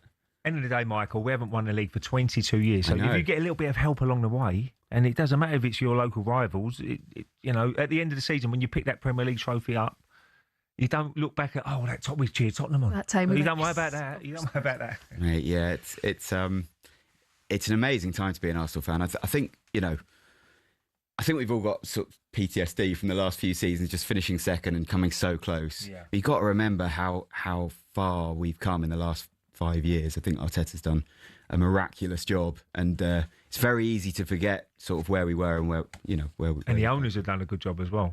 For sure. Suddenly there's a lot of money to spend, and whenever they want to play, they get them now. And the progress that you've seen is the right thing. It's always a step in the right direction. We'll preview 100%. The game against Leeds this weekend in a minute. But tell us about the last 10 years for you, because when Let Her Go came out, it absolutely blew up. It took over. How's life for you as Passenger? Yeah, I mean, it was mad. I before Let Her Go got big, I was a busker. I used to busk for about 5 or 6 years. I travelled all over the place, a lot of time in Australia, and was just sort of happy playing in pubs, busking, building a career very slowly, very gradually. And then a couple of, massive things happened. I supported Ed Sheeran, who's a good friend of mine, and that kind of gave Let Her Go the momentum that it needed to go on and do what it did. So, yeah, I mean, it was just a mad couple of years running around the world after that song and just trying to enjoy it all, really. And since then, just been making music and touring and having a baby and all sorts of other things. Yeah, it's been good. It's been really good. Sleepless nights. Yes, sleepless nights. Even before the baby turned up out there. But yeah, especially now, yeah. Yeah. How old your little one? She's 9 months. Oh, she's a proper baby. Little Bonnie, yeah, she's beautiful. Scottish name. Yeah. Are they teething yet? About 9 months? Yeah, they are. They I can assure you they are. Yeah. Bonjela, Michael. That's Bonjela. That's what we should call her. That's a nice born nickname. in Bonjela. Yeah. You should use Bonjela. Do you know what the thing you need to get is the Anbasol? Get that over the counter. Oh, all right. That's nice. You will thank me. I see baby mama outside. Passenger's partner is here. What's your partner's name? Rebecca Anbasol. Ambasol. Honestly, it'll help you. It really will. I hope it's totally legal. I really do. Listen, you've got a new song out just now. Tell us about the writing process. Tell us about Walk Upon the Water. Yeah, so this comes from a musical that I've written. It's called The Unlikely Pilgrimage of Harold Fry, and it just opened last night at the Theatre Royal Haymarket in the West End. So yeah, it's a lot to try and explain. It's all based on a best-selling novel by Rachel Joyce. It's about a guy that a retired man called Harold who lives in Devon, lives a very sedentary life, and he gets a letter from someone he used to work with, who is unfortunately dying and is in a hospice in the north of England. And Harold ends up walking the length of England to get to her, meeting all sorts of weird and wonderful people along the way, and I've written the music for the musical version. So yeah, so Walk Upon the Water is just one of the songs from said musical. Yeah. Wonderful. And have you been invited to play at the Emirates before? I take it you've been there before. Yes, I've been to the Emirates many times. I've never played. You've never played at the Emirates? What, as in Surely a gig? You should be doing like an Emirates, singing the team out, all that kind of stuff. I mean, give me a call. Ray, can you pull a few strings there? Absolutely. Yeah. I mean, I'm very happy to. Yeah, that'd be good, wouldn't it? Yeah. Give them that final push. Maybe I can sing Ray's version of Let Her Go. Well, I think we are. Well, I'm glad you can sing it, not me. We're in for a treat, aren't we? Did you hear Ray's version this morning? Ed, have we got Ray's version of Singing Passenger? Take this in. Arsenal have gone through an entire league campaign without losing. Played 38, won 26, lost exactly none. Well, you only need the goals when they're running low. Only miss the net when the pressure grows. There's only one star boy by KO. Saka off the bench to score. They are loving life at the Emirates. Only know you've been high when you're feeling low. Please, Pep, leave us alone. Come on, Arteta, you've got to bring it home. Jump on that boat, because this is the way that we're going to live the next 4 months. Please don't let it go. Isn't that really beautiful? I need to jump on the boat as well. Yeah. Tickets for The Unlikely Pilgrimage of Harold Fry available on www.haroldfrymusical.com. You'll absolutely love this. Passenger's album One for the Road will be available on all streaming platforms alongside the official video release for the album's second single, Walk Upon the Water, featuring Kingdom Choir on YouTube, and www.haroldfrymusical.com. Like we say, you've got a stunning voice, and Ray's might just be that little bit better. Don't be... No, look, it is. Don't be threatened. Let's not beat around the bush. But Arsenal fans in for a treat this morning. I'd done that at 10 to 6, and I was a little bit too early. You hadn't had his manuka. The practice all night. Yeah, absolutely. Do you want to do a little... Look, I can try already. I've just been given these lyrics in front of me. I've got my guitar. Ray, you have to get involved as well. It's the duo I never knew I needed. I'll say the go bit at the end. Go for it, yeah. Go! Where you only need the goals when they're running low. Only miss the net when the pressure grows. There's only one star boy, Bakayo. Only know you've been high when you're feeling low. Please, Pep, leave us alone. Come on, Arteta, you gotta bring it home. Please don't let it go. Oh, well done. That's great. I'm getting a bit of coaching now. Both of you could sing at the Emirates together. So much easier with Michael. Passenger, Michael Rosenberg, thank you so much. Good luck with everything to come. Thank you very much. Michael, thanks so much. Great to meet you. Come on, you Gunners, am I right? Cheering Spurs this weekend? Don't know. A little bit. I wouldn't go that far. We will wait and see. Passenger there in the studio with us. What a treat for everyone listening on the radio, especially you, Arsenal Michael, fans. it was. Yeah, Ray was actually. Listen to Michael, not me. Oh, love that. Coming up next for your weekend breakfast, we'll continue the build up to the weekend's Premier League action. Good morning.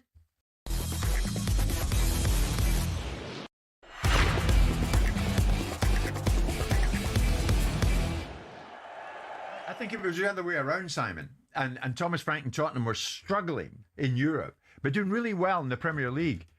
No one would say boo.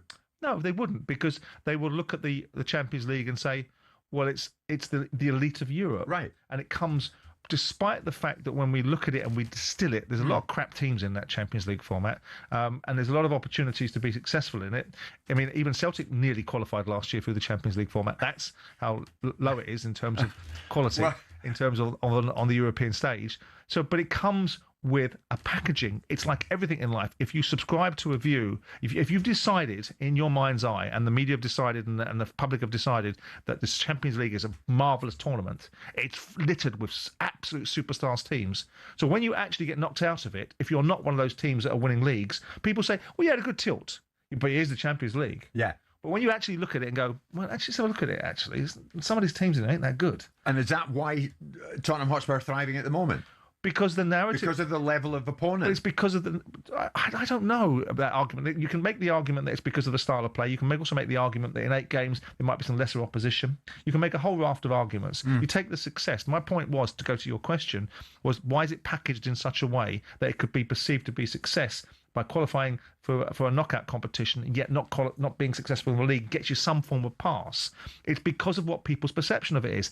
People take an initial view, and I said it yesterday, for me, went into the dressing room once against Grimsby in my 4th game of ownership at Crystal Palace. 500 games later, never having gone in again, it still gets cited out that this was the sort of attitude I had towards players and the manager I went in the dressing room. So if people believe that the Champions League, because it's been seeded in their mind, is such a wonderful tournament, nothing will shift them from the narrative that actually, when... Aguero, Solskjaer, Deeney, Watkins. Sure, you know all about those last-minute goals, but have you heard the one about the on-loan goalkeeper who saved his temporary employers from disappearing out the Football League and into almost certain financial oblivion? Back in 1999, Carlisle United, managed by Nigel Pearson, were fighting to stay in the Football League. Carlisle's finances were precarious with a capital P that season, leading to a scenario where, with 3 games to go, they had to ask the FA to sanction an emergency loan deal to bring in a goalkeeper. Swindon Town's Jimmy Glass arrived at the club. His efforts in his first 2 games earned the Cumbrians 2 draws. Those vital points meant that Carlisle went into their final game of the Division 3 season, now League 2, needing to beat mid-table Plymouth Argyle in front of their own fans and hope their relegation rival Scarborough didn't win against Peterborough at home. The game at the McCain Stadium finished 1-1, and with the same scoreline at Brunton Park deep into injury time, Scarborough's fans invaded the pitch en masse, believing their Football League status was secure, convinced they'd done enough to stay up. However, there'd be one more plot twist. Carlisle won a corner in the dying seconds, and up came Jimmy Glass. In one of those you couldn't make it up moments, Glass scored from a rebounded header and was promptly swamped by teammates and thousands of fans who quite simply couldn't believe what they'd just witnessed. As for Jimmy Glass, he became an overnight celebrity, but he never played for Carlisle again, and his playing career never really kicked on after that defining moment. He took on various jobs outside of football before finding his way back into the sport as player liaison officer at Eddie Howe's Bournemouth, and most recently the general manager at non-league Wimborne. Not the fairy tale ending to one of the most Hollywood moments in football, but the name Jimmy Glass will live on forever as the scorer of that goal, arguably the most important in any club's history.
Breaking news on talkSPORT. Good morning, you're listening to talkSPORT Breakfast. It's Shabana Hernan for Alan Brazil. Hopefully the big man will be with us soon. Ray Parlour is here with Arnold Clark Real Sale. There's huge savings to be had on over 20,000 used cars.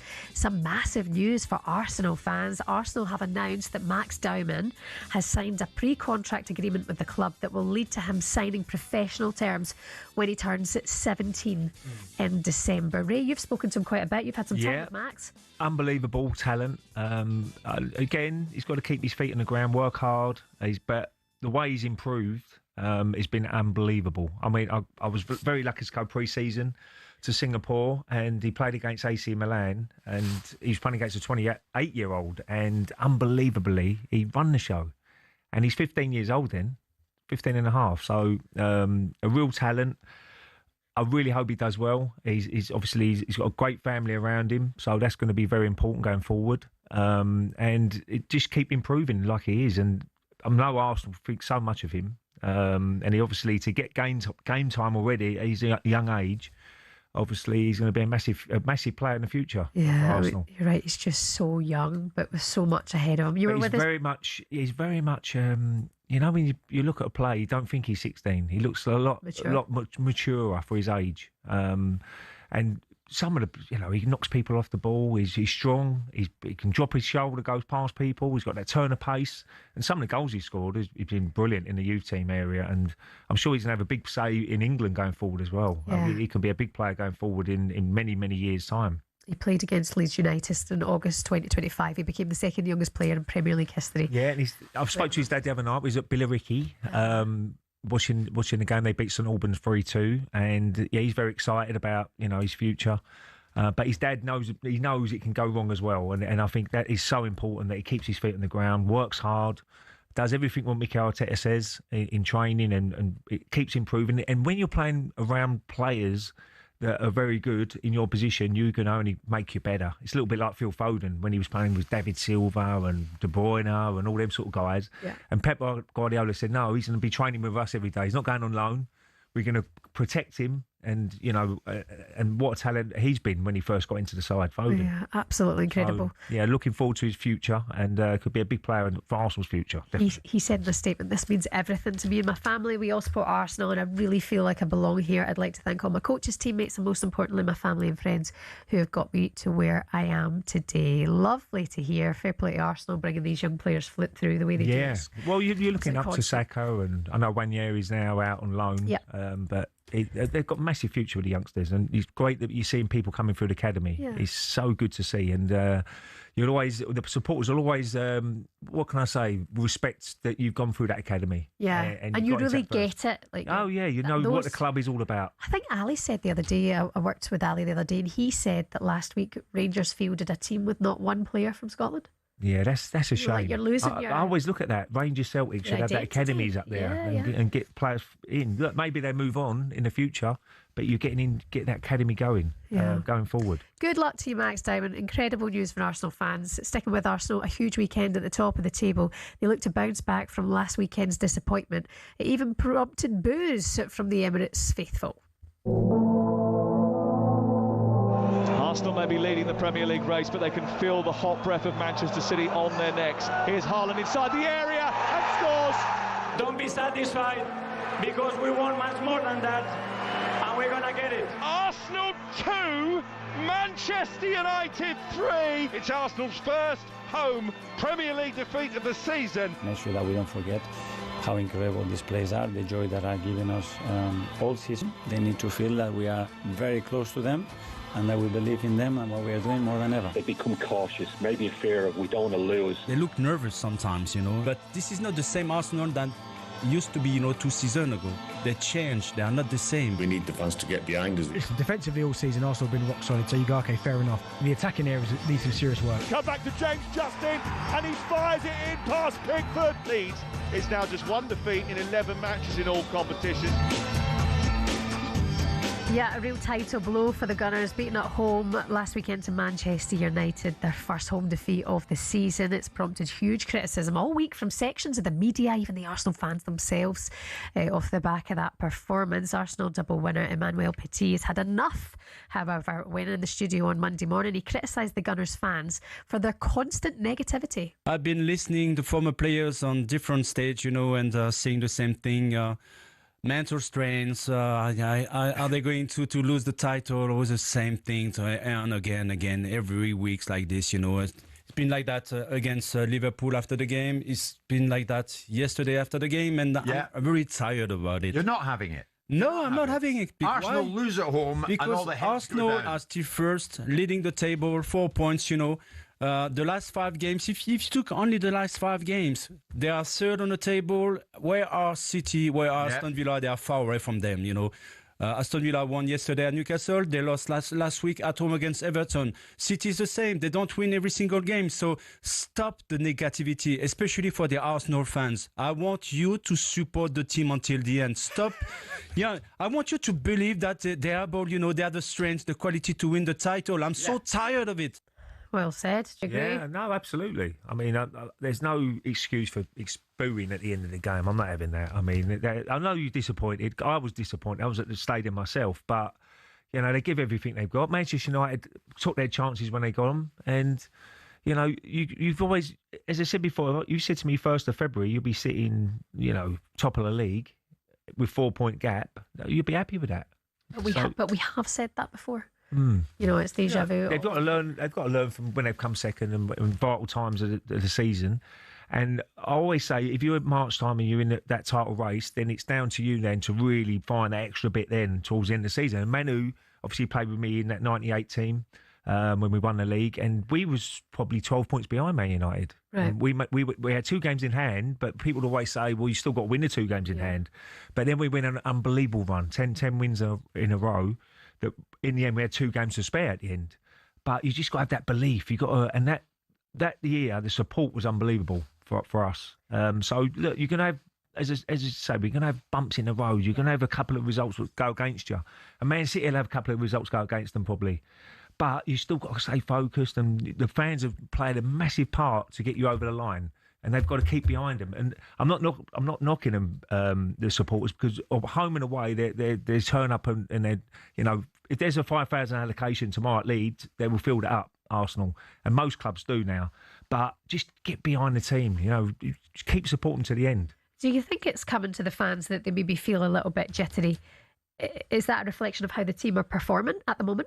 Well, it's reaction when you lose a game of football. You're always going to get people really, not happy. But to boo, I just, what Mikel Arteta's done with his team, with the players they've got, it's been remarkable. So now we're talking about challenging every single season. We're talking about trying to win the league. With Arsene Wenger, it was top 4. We're talking about, can we get in the top 4? So now the club has gone forward to try and challenge now. So you just got to get behind them and give them that extra push. It's crazy, isn't it, Ray, that they're top of the league, clear by 4 points, end of January. They're top of the Champions League. They're fighting on all fronts.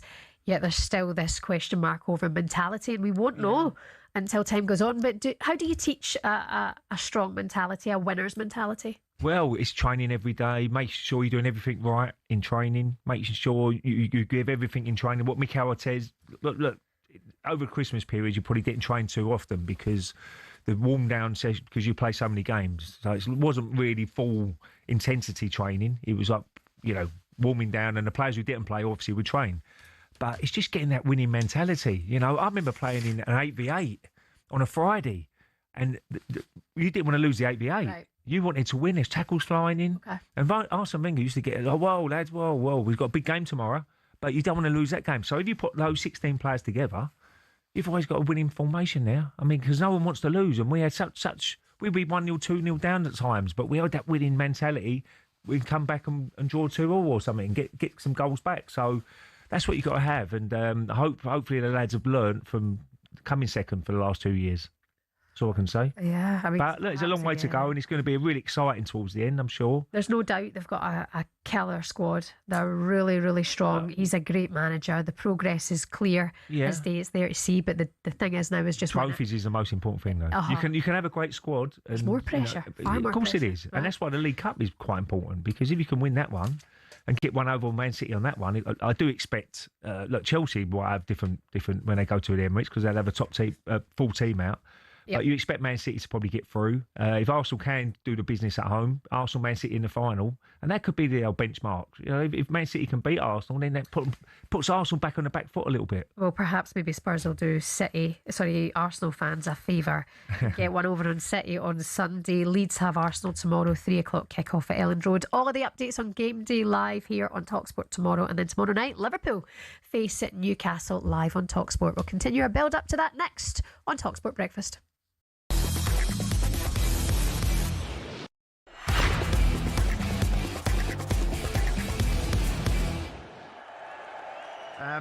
What have we got this morning? I'm hearing that Crystal Palace are prepared to throw some money around, right? Yeah, they've thrown money around already in this transfer window. It was a club record deal that took Brennan Johnson from Tottenham to Crystal Palace. Now it looks like they're going to smash that transfer record again. Wolves still waiting for the formal written offer, but we can report an agreement in principle between Crystal Palace and Wolverhampton Wanderers for their one-to-way striker, Jorgen Strand Larsen. I'm told that offer, when it does come in, will be £45 million plus £5 million in add-ons. So a £50 million deal for a player I know that Simon Jordan doesn't rate particularly highly. Neither do you. £50 million player. Right? It's called an opinion. I was prepared to pay £5 million for Adi Akinbaye. What does that say about me? If you go back 20 years and look at the comparative scale, they're probably in the sort of ballpark of money. You're being harsh on this lad. I think he's useless.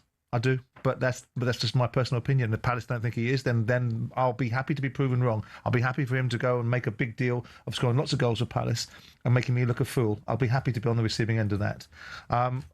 Listen, if they've sold Gehi, which has funded the transfer of Brennan Johnson, because they've probably got Man City to pay all up and pay for Brennan Johnson on the drip. They might do the same here. Yeah. They sell Mateta. So what? I mean, look. I'm not. Do you like him as a player, Alex? Well, Alex, I was about to say, Alex. I mean, you work in games live for talkSPORT, and no doubt have seen Strand Larsen live on a few occasions while Simon's been trolling around Legoland. What do you see in this player? I thought he looked a handful last season. Obviously, that prompted interest from.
Good morning, you're listening to talkSPORT Breakfast. It's Shabana Hernan for Alan Brazil. Ray Parlour is here.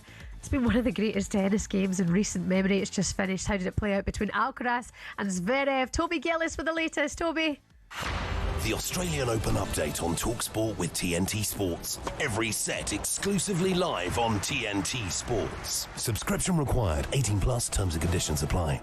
Shaban, Ray, I've watched it, I've described it, you've heard me do so, yet I can still scarcely believe what I have just witnessed. Nothing can make you feel like I do right now more than a gladiatorial sport like tennis. Carlos Alcaraz has beaten Alexander Zverev in 5. Where on earth do you start?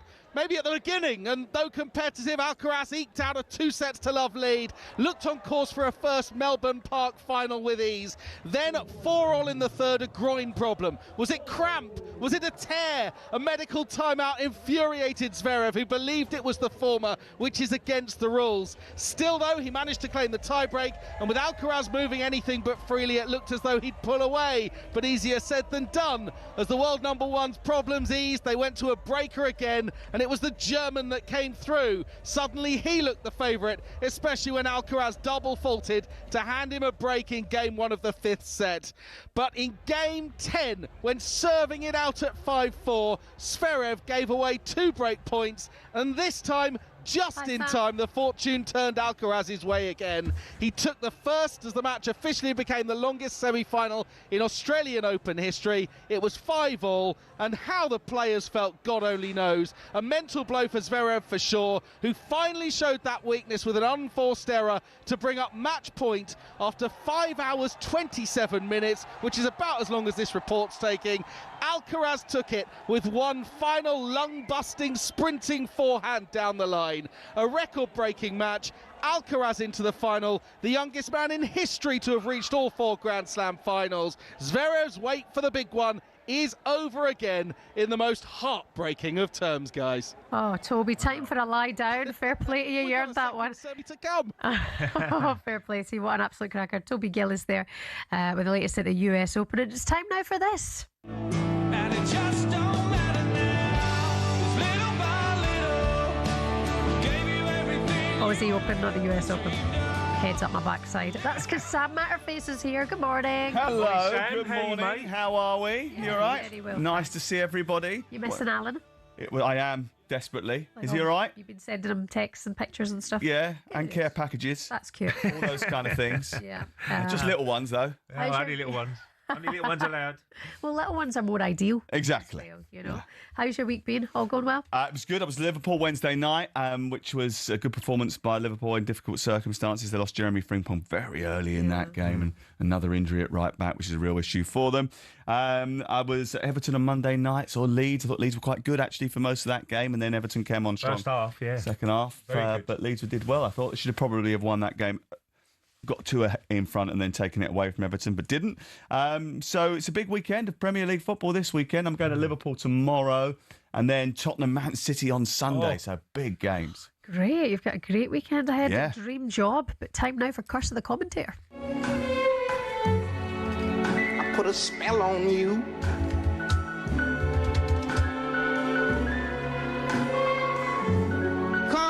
So a quick reminder of the rules, guys. Ray and Sam both have 20 seconds. 20 seconds, right? Not 30 seconds. We abandoned the whole time limit thing ages ago, didn't we? I'm a stickler for time, though. Alan doesn't even talk about it anymore. We've got 20 seconds to give us predictions for 3 games across the talkSPORT network this weekend. For each match, they will get 1 point for a correct result, 3 points for a correct score, and 1 bonus point for naming a goal scorer as well. Sam, you've closed the gap Again. with Ray for the 2nd week in a row with 4 points, including a correct score for Palace vs Chelsea.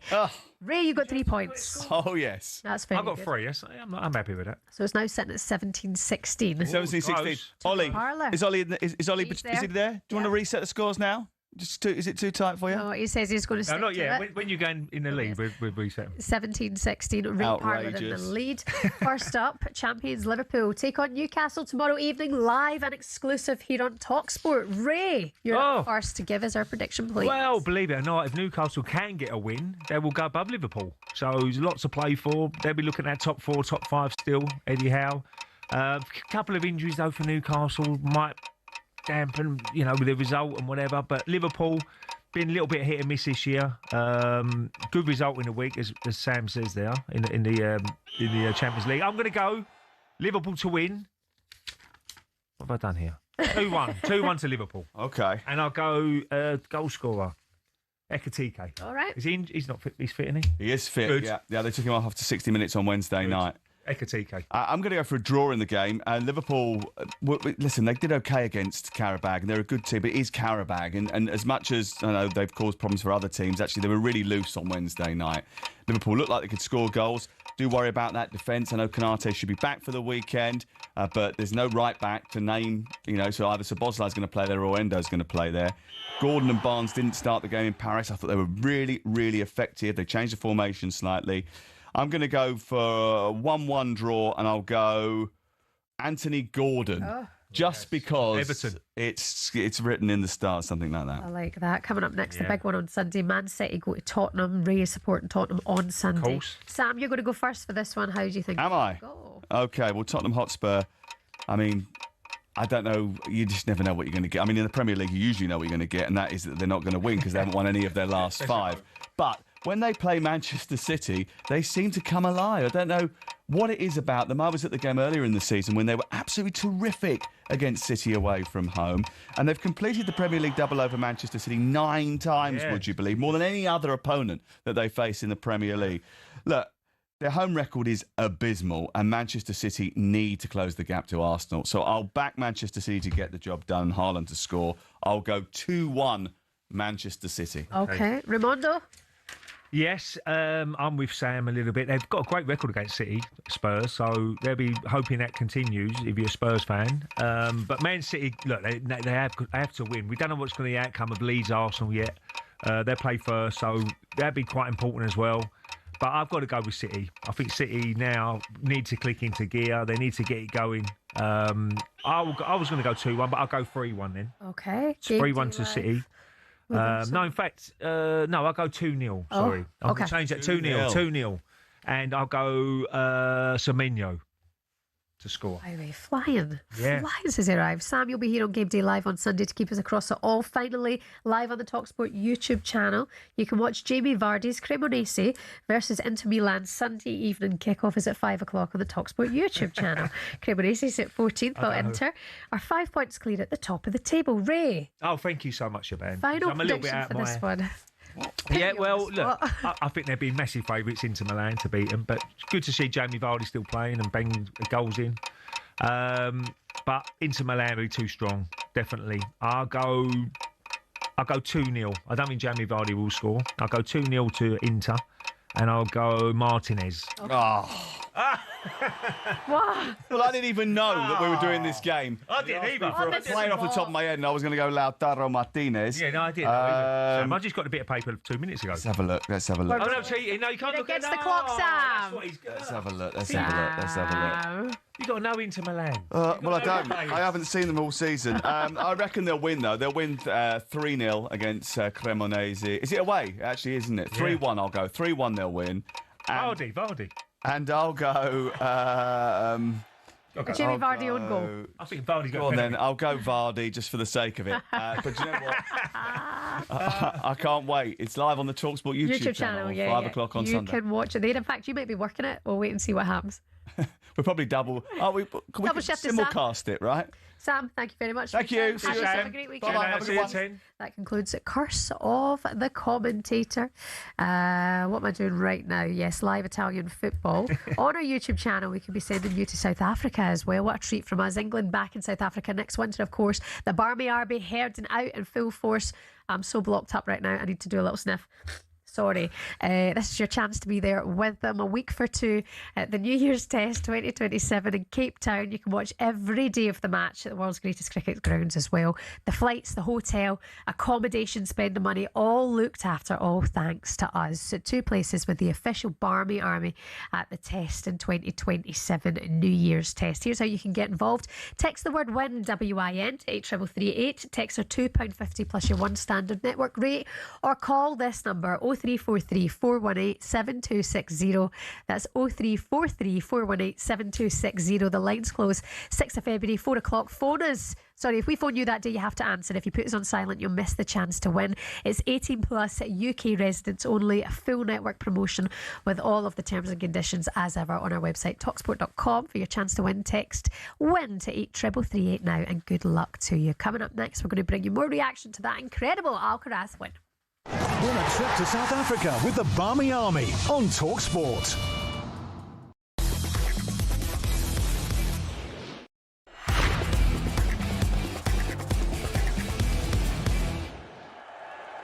Scotty, I want to ask you about Pep because you know him very well, working under him. Will he be a Man City for the long run with this rebuild? I think you will personally, because he doesn't look like the sort of manager that will want to leave when he's not winning the big trophies. Would you agree on that? Yeah, definitely. I think, obviously as well, I don't think there was many people expecting him to stay as long as he has. But to be honest, if you look at it, where else would he go and have as much control and as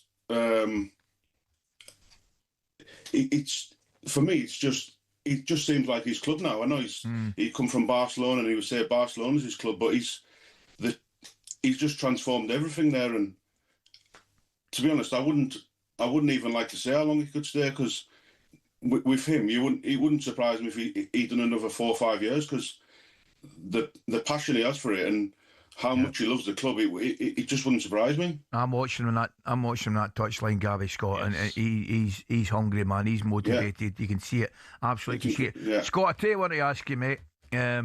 Goalkeeper, couple of old goal scorers here. Tell me, close up. He remarkably, in my opinion, comes in for a little bit of criticism. The finishing last night from Haaland, I thought was absolutely genius. The way he runs through, just lifts it. What's he like? What sets him above being one of the best finishers and goal scorers?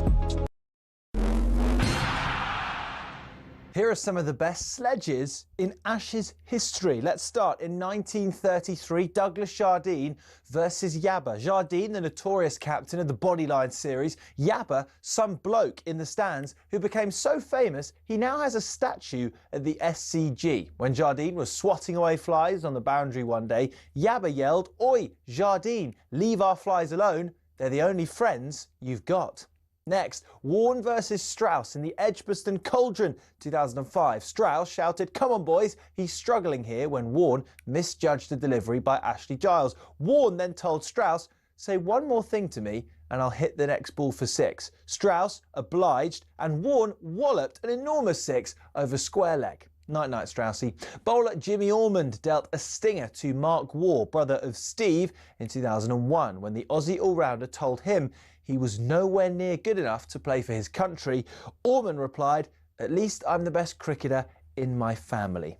Tough. Wicketkeeper Ian Healy issued one of the great lines after Steve Waugh told Ricky Ponting to field right under the nose of Nasser Hussain. Healy remarked, "That could be anywhere within a 3-mile radius." Poor Nas. And then there's Dennis Lilly on Geoffrey Boycott, who he beautifully described as a man who fell in love with himself at a young age and has remained faithful ever since.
Hello there, how's it going? You're listening to talkSPORT Breakfast with Arnold Clark. You can save on your next car in the real sale.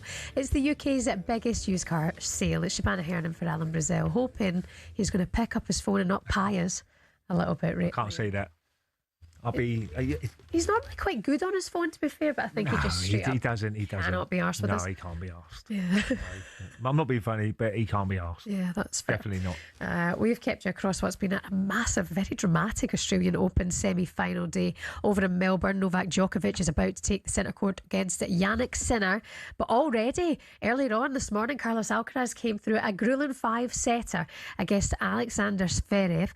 Alcaraz overcame cramp in his groin to soldier on into Sunday's final. It's been something else. Joining us now for more on this is British tennis star Dan Evans. Good morning, Dan. Good to have you with us. How you doing, Dan? Morning, guys. How are we? Oh, we're good, thanks. We're good. Have you watched this? Have you been listening to the madness of this match? I've heard all about it. I didn't watch any of it. I was sleeping, unfortunately. But what an athlete Carlos Alcaraz is and really is becoming. He's got to be one of the best in the world, Dan, isn't he? Because we all know, you know how grueling it is, tennis, and especially when you go to a 5-setter. You know, it's really, really tough on your joints and everything. And at one stage, he looked like he had a bit of a problem. What's it like when you do get a bit of cramp? People said it could be cramp, which you can't really stop the play. But what happens when you do get a bit of cramp? Is it a nightmare? Yeah, well, I'm not sure what happened on the court, but the rules are, you can't have the physio on if you've got cramp for treatment. You can only do it in between change of ends. So I'm not sure if he would have been saying he had cramp, but it would be hard to recover for the final from that once you've got cramp. Yeah, that'll kill your body really, like be really bad for the final and how to recover. But he travels with doctors, physios, etc., so they'll be doing everything possible now to get him ready. He's got he's got 2.5 days really till he plays the final. Okay, so we'll see how that one goes. Can we turn our attention to Emma Raducanu, Dan? I know you know her very well. She's in the back pages of the papers today. She's split with another coach, which I think comes to number 8 coaches that she's split with since winning the US Open. Can you give us your initial thoughts on hearing that? I don't think it matters how many coaches she's had. I think some of them have not been of the quality she needs. But I think the fact she's split with Francis Roig, who's, was basically Rafa's right-hand man for any sort of technical work he needed, sort of anything Rafa needed, which was just he was the go-to man, and I think that was a good appointment from Emma and her team, and to stop with him and her comments after the Australian Open, that they were obviously on different pages about how she wanted to play and how he wanted her to play. I think that's the bigger thing, is that she's not agreeing with somebody who's as good a coach as him. I think that's big problem. So who can she go to next is the bigger thing, rather than she's stopped with him. He's a renowned coach. He's world-class coach. I've actually been on court with him a lot, well, not a lot, but quite a bit myself when I was in Barcelona practicing before a tournament, and he really does know the time of day. So it's that's the worry. Yeah, just talking about the coach there, Dan. Does she have to have a look at herself a little bit and say, is it me a little bit more than the coaches? I don't know. I think she does take it on herself. There's no doubt about that, but there comes a point where you've got to. Do you want to carry on? Do you want to get back to where she was, or is it all good where she is now? She makes a great living. She's got fame. She's got whatever she wants, pretty much. But there has to be an extra bit of push to go, right, do I want to hear the ugly truths about my game? Do I want to work as hard as I did leading up to it? And what I've seen, she works really hard. I'm not saying she doesn't, but to sort of get rid of Roig, that doesn't sort of say too many good things, that she's looking to go forward, or she's in a good place with her tennis, would be my point. I mean, I suppose she won the US Open when she was so young, and that was absolutely magnificent what she achieved then. There's been injuries, there's been real issues with her wrist. She's had these operations, so it's not been easy on her. But when you are splitting with that many coaches, Dan, and I know you're compromised in this situation, but it starts to look to, you know, the outside, to the public, maybe those who aren't tennis purists, that there's a little bit of a princess element if you keep sacking off your coaches. The winning coach who you were with when you won the US Open, you sacked the week later, and then you say your man Roig, who you claim is the best, and all the others in between aren't going to be good enough. Well, then what is it you're looking for? Maybe you're the common denominator, and maybe you're the problem. Is that harsh? It probably is a bit harsh. I know she's young, but I think she takes a lot on herself. You know, I think the public don't realise she's very, very hard into the sport. She works hard, and I think she'd be the first to say she's probably made a few bad decisions for her tennis. You know, with coaches, albeit maybe the wrong coaches coming in and then having to get rid of them. You know, there's a lot. I mean, you know, Ray would probably see it around football a lot. There's a lot of influences around you know, really good superstars and people in their ears, and you know, maybe she's just started to make her own decisions, and could be a good thing. But you know, as you said, there's been a hell of a lot of coaches, and that doesn't look that good for her. That is the truth, I would say. Yeah. Dan, what is the process of her finding a new coach now? What would you usually do? Would you get advice of other people, or I don't know? I wouldn't have a clue how you look. Is there any left to get? Is there any left? Is there any left? I don't know. Stick your hat in the ring, Ray. I've got a decent serve on me, Dan. Don't worry about that. She won't do your Sunday afternoon. Cobra bomb. Well, if she did, she might get back to winning ways. Who knows? Just take the pressure off. Have a Cobra bomb over.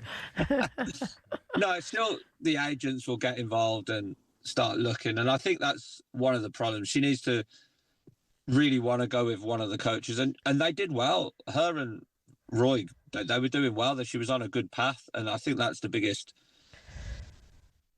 surprise when I read the news yesterday was it's not, you know, that she wasn't doing badly. One result at the start of the year, that's not, you know, you can write that off pretty quick. Just get back on the court and go again. But, you know, obviously we don't know the ins and outs. Roig may have been pushing for a bit more or a bit less. And, you know, there's always two sides to every story, especially in coaching sides of things. And, you know, she's been playing good tennis. I was in Washington last year when she was over there with, I think Roy had started by then, and she was playing great tennis. And you know, hopefully she could get back on the way, because she's right up there with the best when she's playing well. And like Ray said, maybe a Cobra Brahman, she'll be on her. The good question is, do you ever go back to another coach that you've already had? Can you go back to like Nigel or that's it? The 9 coaches, they've gone, and you've got to look forward. No, you can burn bridges. She's really lucky that she's such a talent and such a good player. You know, she could go back and ask, and they would probably. She might have to pay a few more quid for them, but she'll. Money talks. Yeah. Exactly. She's such a good player and good competitor. She could get pretty much whoever she wants, but I think her next decision's a real big one, because you know she needs to get back up there now. She's as good as the others, and I don't know what she is at the minute in the world, but around 30 is not her ranking. Yeah, because that 29. Was Nigel Sears Kim Sears' Andy Murray's wife's relation? Wow. Was that Andy Murray's father-in-law, I think you're saying? Andy Murray's father-in-law.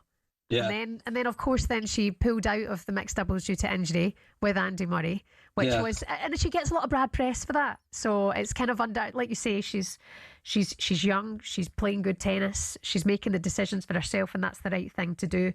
But let's hope she gets it right next time, and hopefully can power on and be a champion again.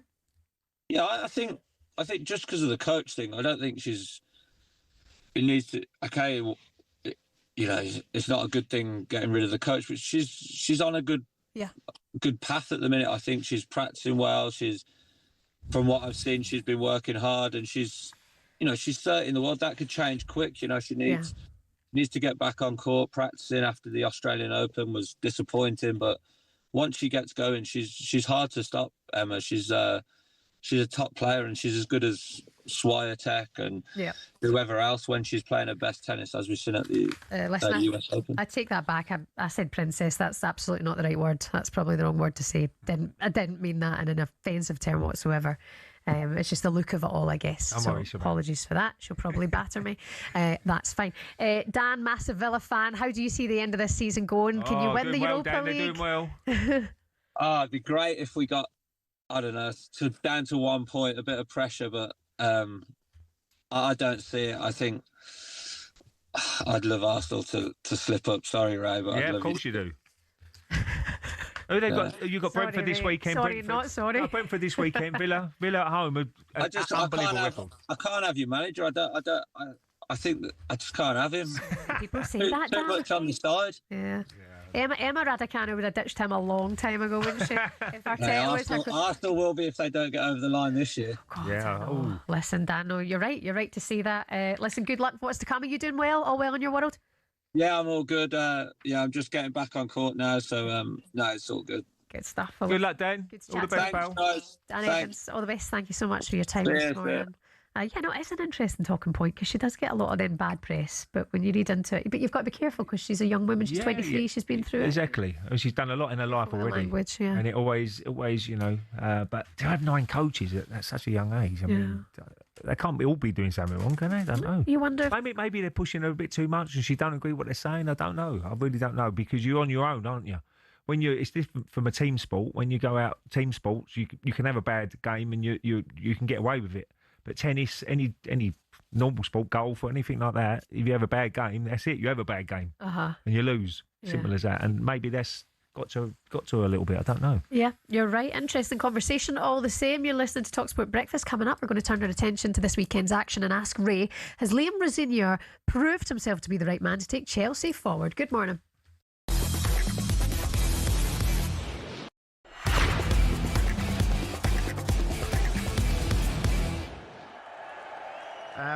What have we got this morning? I'm hearing that Crystal Palace are prepared to throw some money around, right?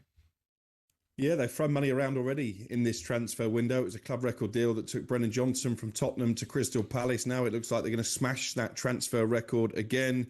Wolves still waiting for the formal written offer, but we can report an agreement in principle between Crystal Palace and Wolverhampton Wanderers for their one-to-way striker, Jorgen Strand Larsen. I'm told that offer, when it does come in, will be £45 million plus £5 million in add-ons. So a £50 million deal for a player I know that Simon Jordan doesn't rate particularly highly. Neither do you. £50 million player. Right? It's called an opinion. I was prepared to pay £5 million for Raducanu. What does that say about me? If you go back 20 years and look at the comparative scale, they're probably in the sort of ballpark of money. You're being harsh on this lad. I think he's useless. I do, but that's just my personal opinion. The Palace don't think he is, then I'll be happy to be proven wrong. I'll be happy for him to go and make a big deal of scoring lots of goals for Palace and making me look a fool. I'll be happy to be on the receiving end of that. If they've sold Gehi, which has funded the transfer of Brennan Johnson, because they've probably got Man City to pay all up and pay for Brennan Johnson on the drip. They might do the same here. Yeah. They sell Mateta. So what? I mean, look. I'm not. Do you like him as a player, Alex? Well, Alex, I was about to say, Alex. I mean, you work in games live for talkSPORT, and no doubt have seen Strand Larsen live on a few occasions while Simon's been trolling around Legoland. What do you see in this player? I thought he looked a handful last season. Obviously, that prompted interest from Newcastle in the summer, but he's not been able to replicate that this season. I remember speaking to Sean Derry, actually, former Wolves coach at Arsenal. I think it was the first day of last season, and said, "What's this boy all about?" And he said, "You know what? In training, he looks the real deal. He could well be someone who scores goals regularly in the Premier League." So I'll reserve judgment. I still think they should have taken the money, Wolves, when Newcastle offered it last summer.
Breaking news on talkSPORT.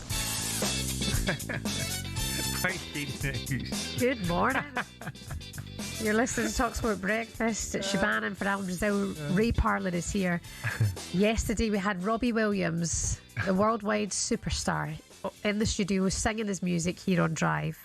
Usain Bolt was with us on extra time, but the breaking news is this hour is that Alan Brazil has told talkSPORT to get lost when we asked him to pop on for a quick chat this morning. What exactly was it, Shaban? Well, you text Michelle. Michelle said, I phoned him, he's half asleep, still grumpy, told me to get lost. So what did I tell you? We'll take that as a no. I would have definitely gone with that You way. were all in on that. all day long. I thought maybe. All day. No. Maybe you'll get the Friday feeling. No.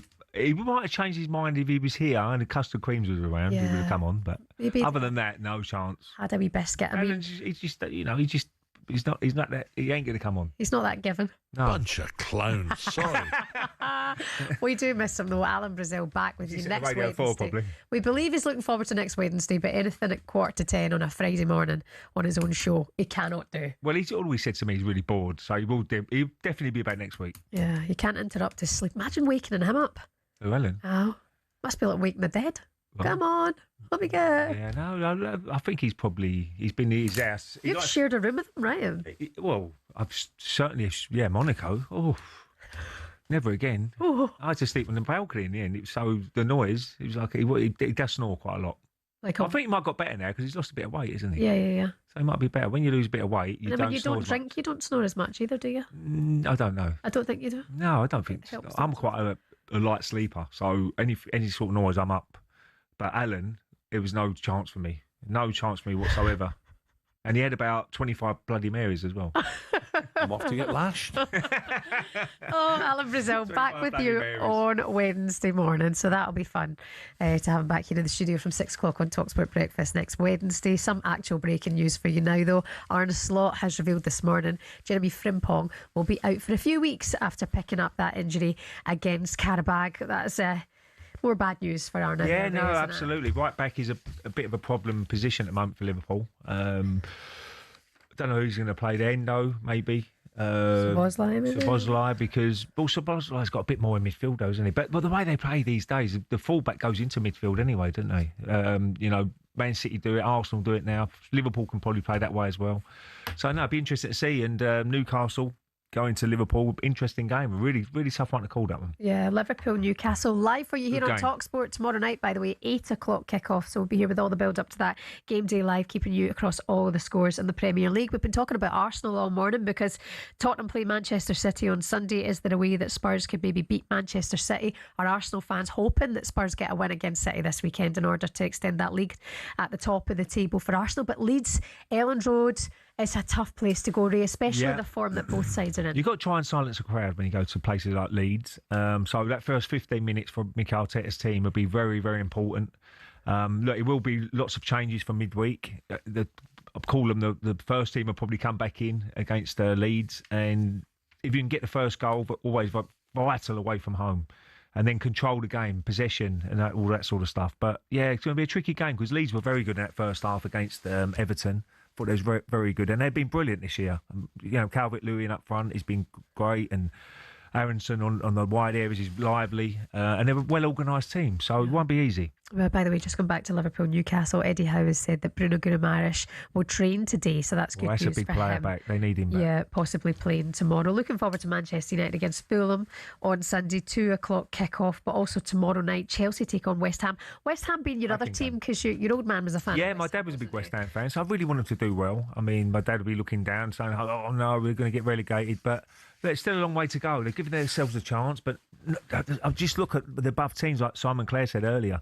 Nottingham Forest, they got a great result last week. Leeds are going to pick up points. Palace the ones. I mean, they need to get a point. And we're just reading now on the there's a couple of more days in the transfer window. What happens with Mateta? Does he go? Saying AC Milan are interested in him now as well.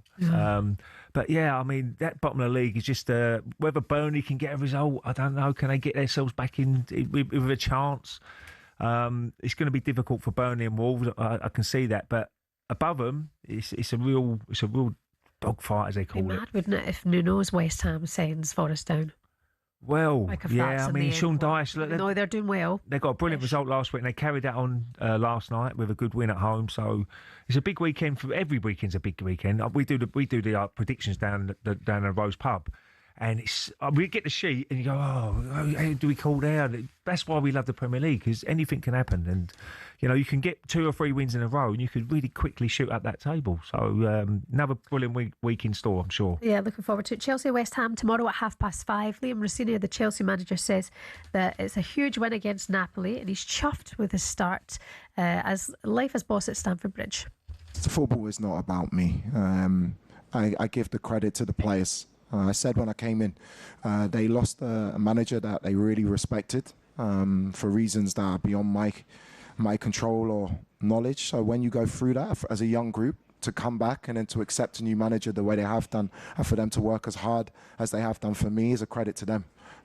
It's not about me or my ego or trying to prove anything. I'll try and do the very best I can with my group, with my staff, and hopefully we can have more really good nights like this. What do you think of that? Yeah, I know. I like Liam. I think you've got to give him an opportunity and chance. They've gone down that route, so now they've just got to be patient to fans and see what he can bring to the team. And he's going to be a coach. There's no doubt about that. There's people above him who's going to be running the club and buying players and all that sort of stuff. And he's just got to get the best out of the players and get everybody in the right positions, because they've got so much talent, Chelsea, if you look at it, look at their team and squad itself. So they've just got to have a good run now. And, it's a difficult game for West Ham, going away to Chelsea. Yep. Good win in midweek against Napoli, but Napoli are out, aren't they? Yeah. They're out of the tournament, so bad season for Napoli in the end. I know they won it last year, but they're struggling a little bit in the Champions League this year. You've enjoyed that league phase, haven't you? The league phase of the Europa and the Champions League. It's a different sort of format, because you can lose probably a couple of games, can't you? Yeah. And still get through, and you still get in the top 8. So it doesn't really matter if you lose a couple of games. But yeah, I don't mind it. I mean, lots of people, the old school people, say, "No, we'll go back to the old way," but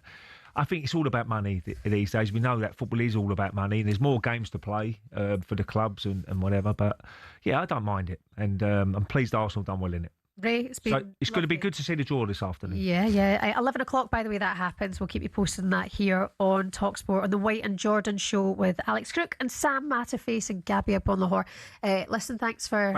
It's been an absolute pleasure. Today it's been lovely. Hopefully, sorry about the singing. Your bestie will be back next week. Don't worry about it. This is the last of me. I promise you that. talkSPORT is the place to be this weekend. Don't forget Deadline Day also coming up on Monday. Jeff and Ali from 6 o'clock on talkSPORT Breakfast with every deal as they happen, and then Deadline Day man Jim White here that evening as well. Ray, thank you very much. The highlight of the show had to be Ray singing again. He says no to, he says yes to absolutely everything, and he gave us this little track with Passenger. This is the Arsenal fans version of what they want. Parlour and Passenger, Let It Go. Where you only need the goals when they're running low, only miss the net when the pressure grows. There's only one star boy, Bakayo. Only know you've been high when you're feeling low. Please, Pep, leave us alone. Come on out, Teddy, gotta bring it home. Please don't let it go. Oh, well done. That's fantastic. I'm getting a bit of coaching now. Both of you could sing at the Emirates together.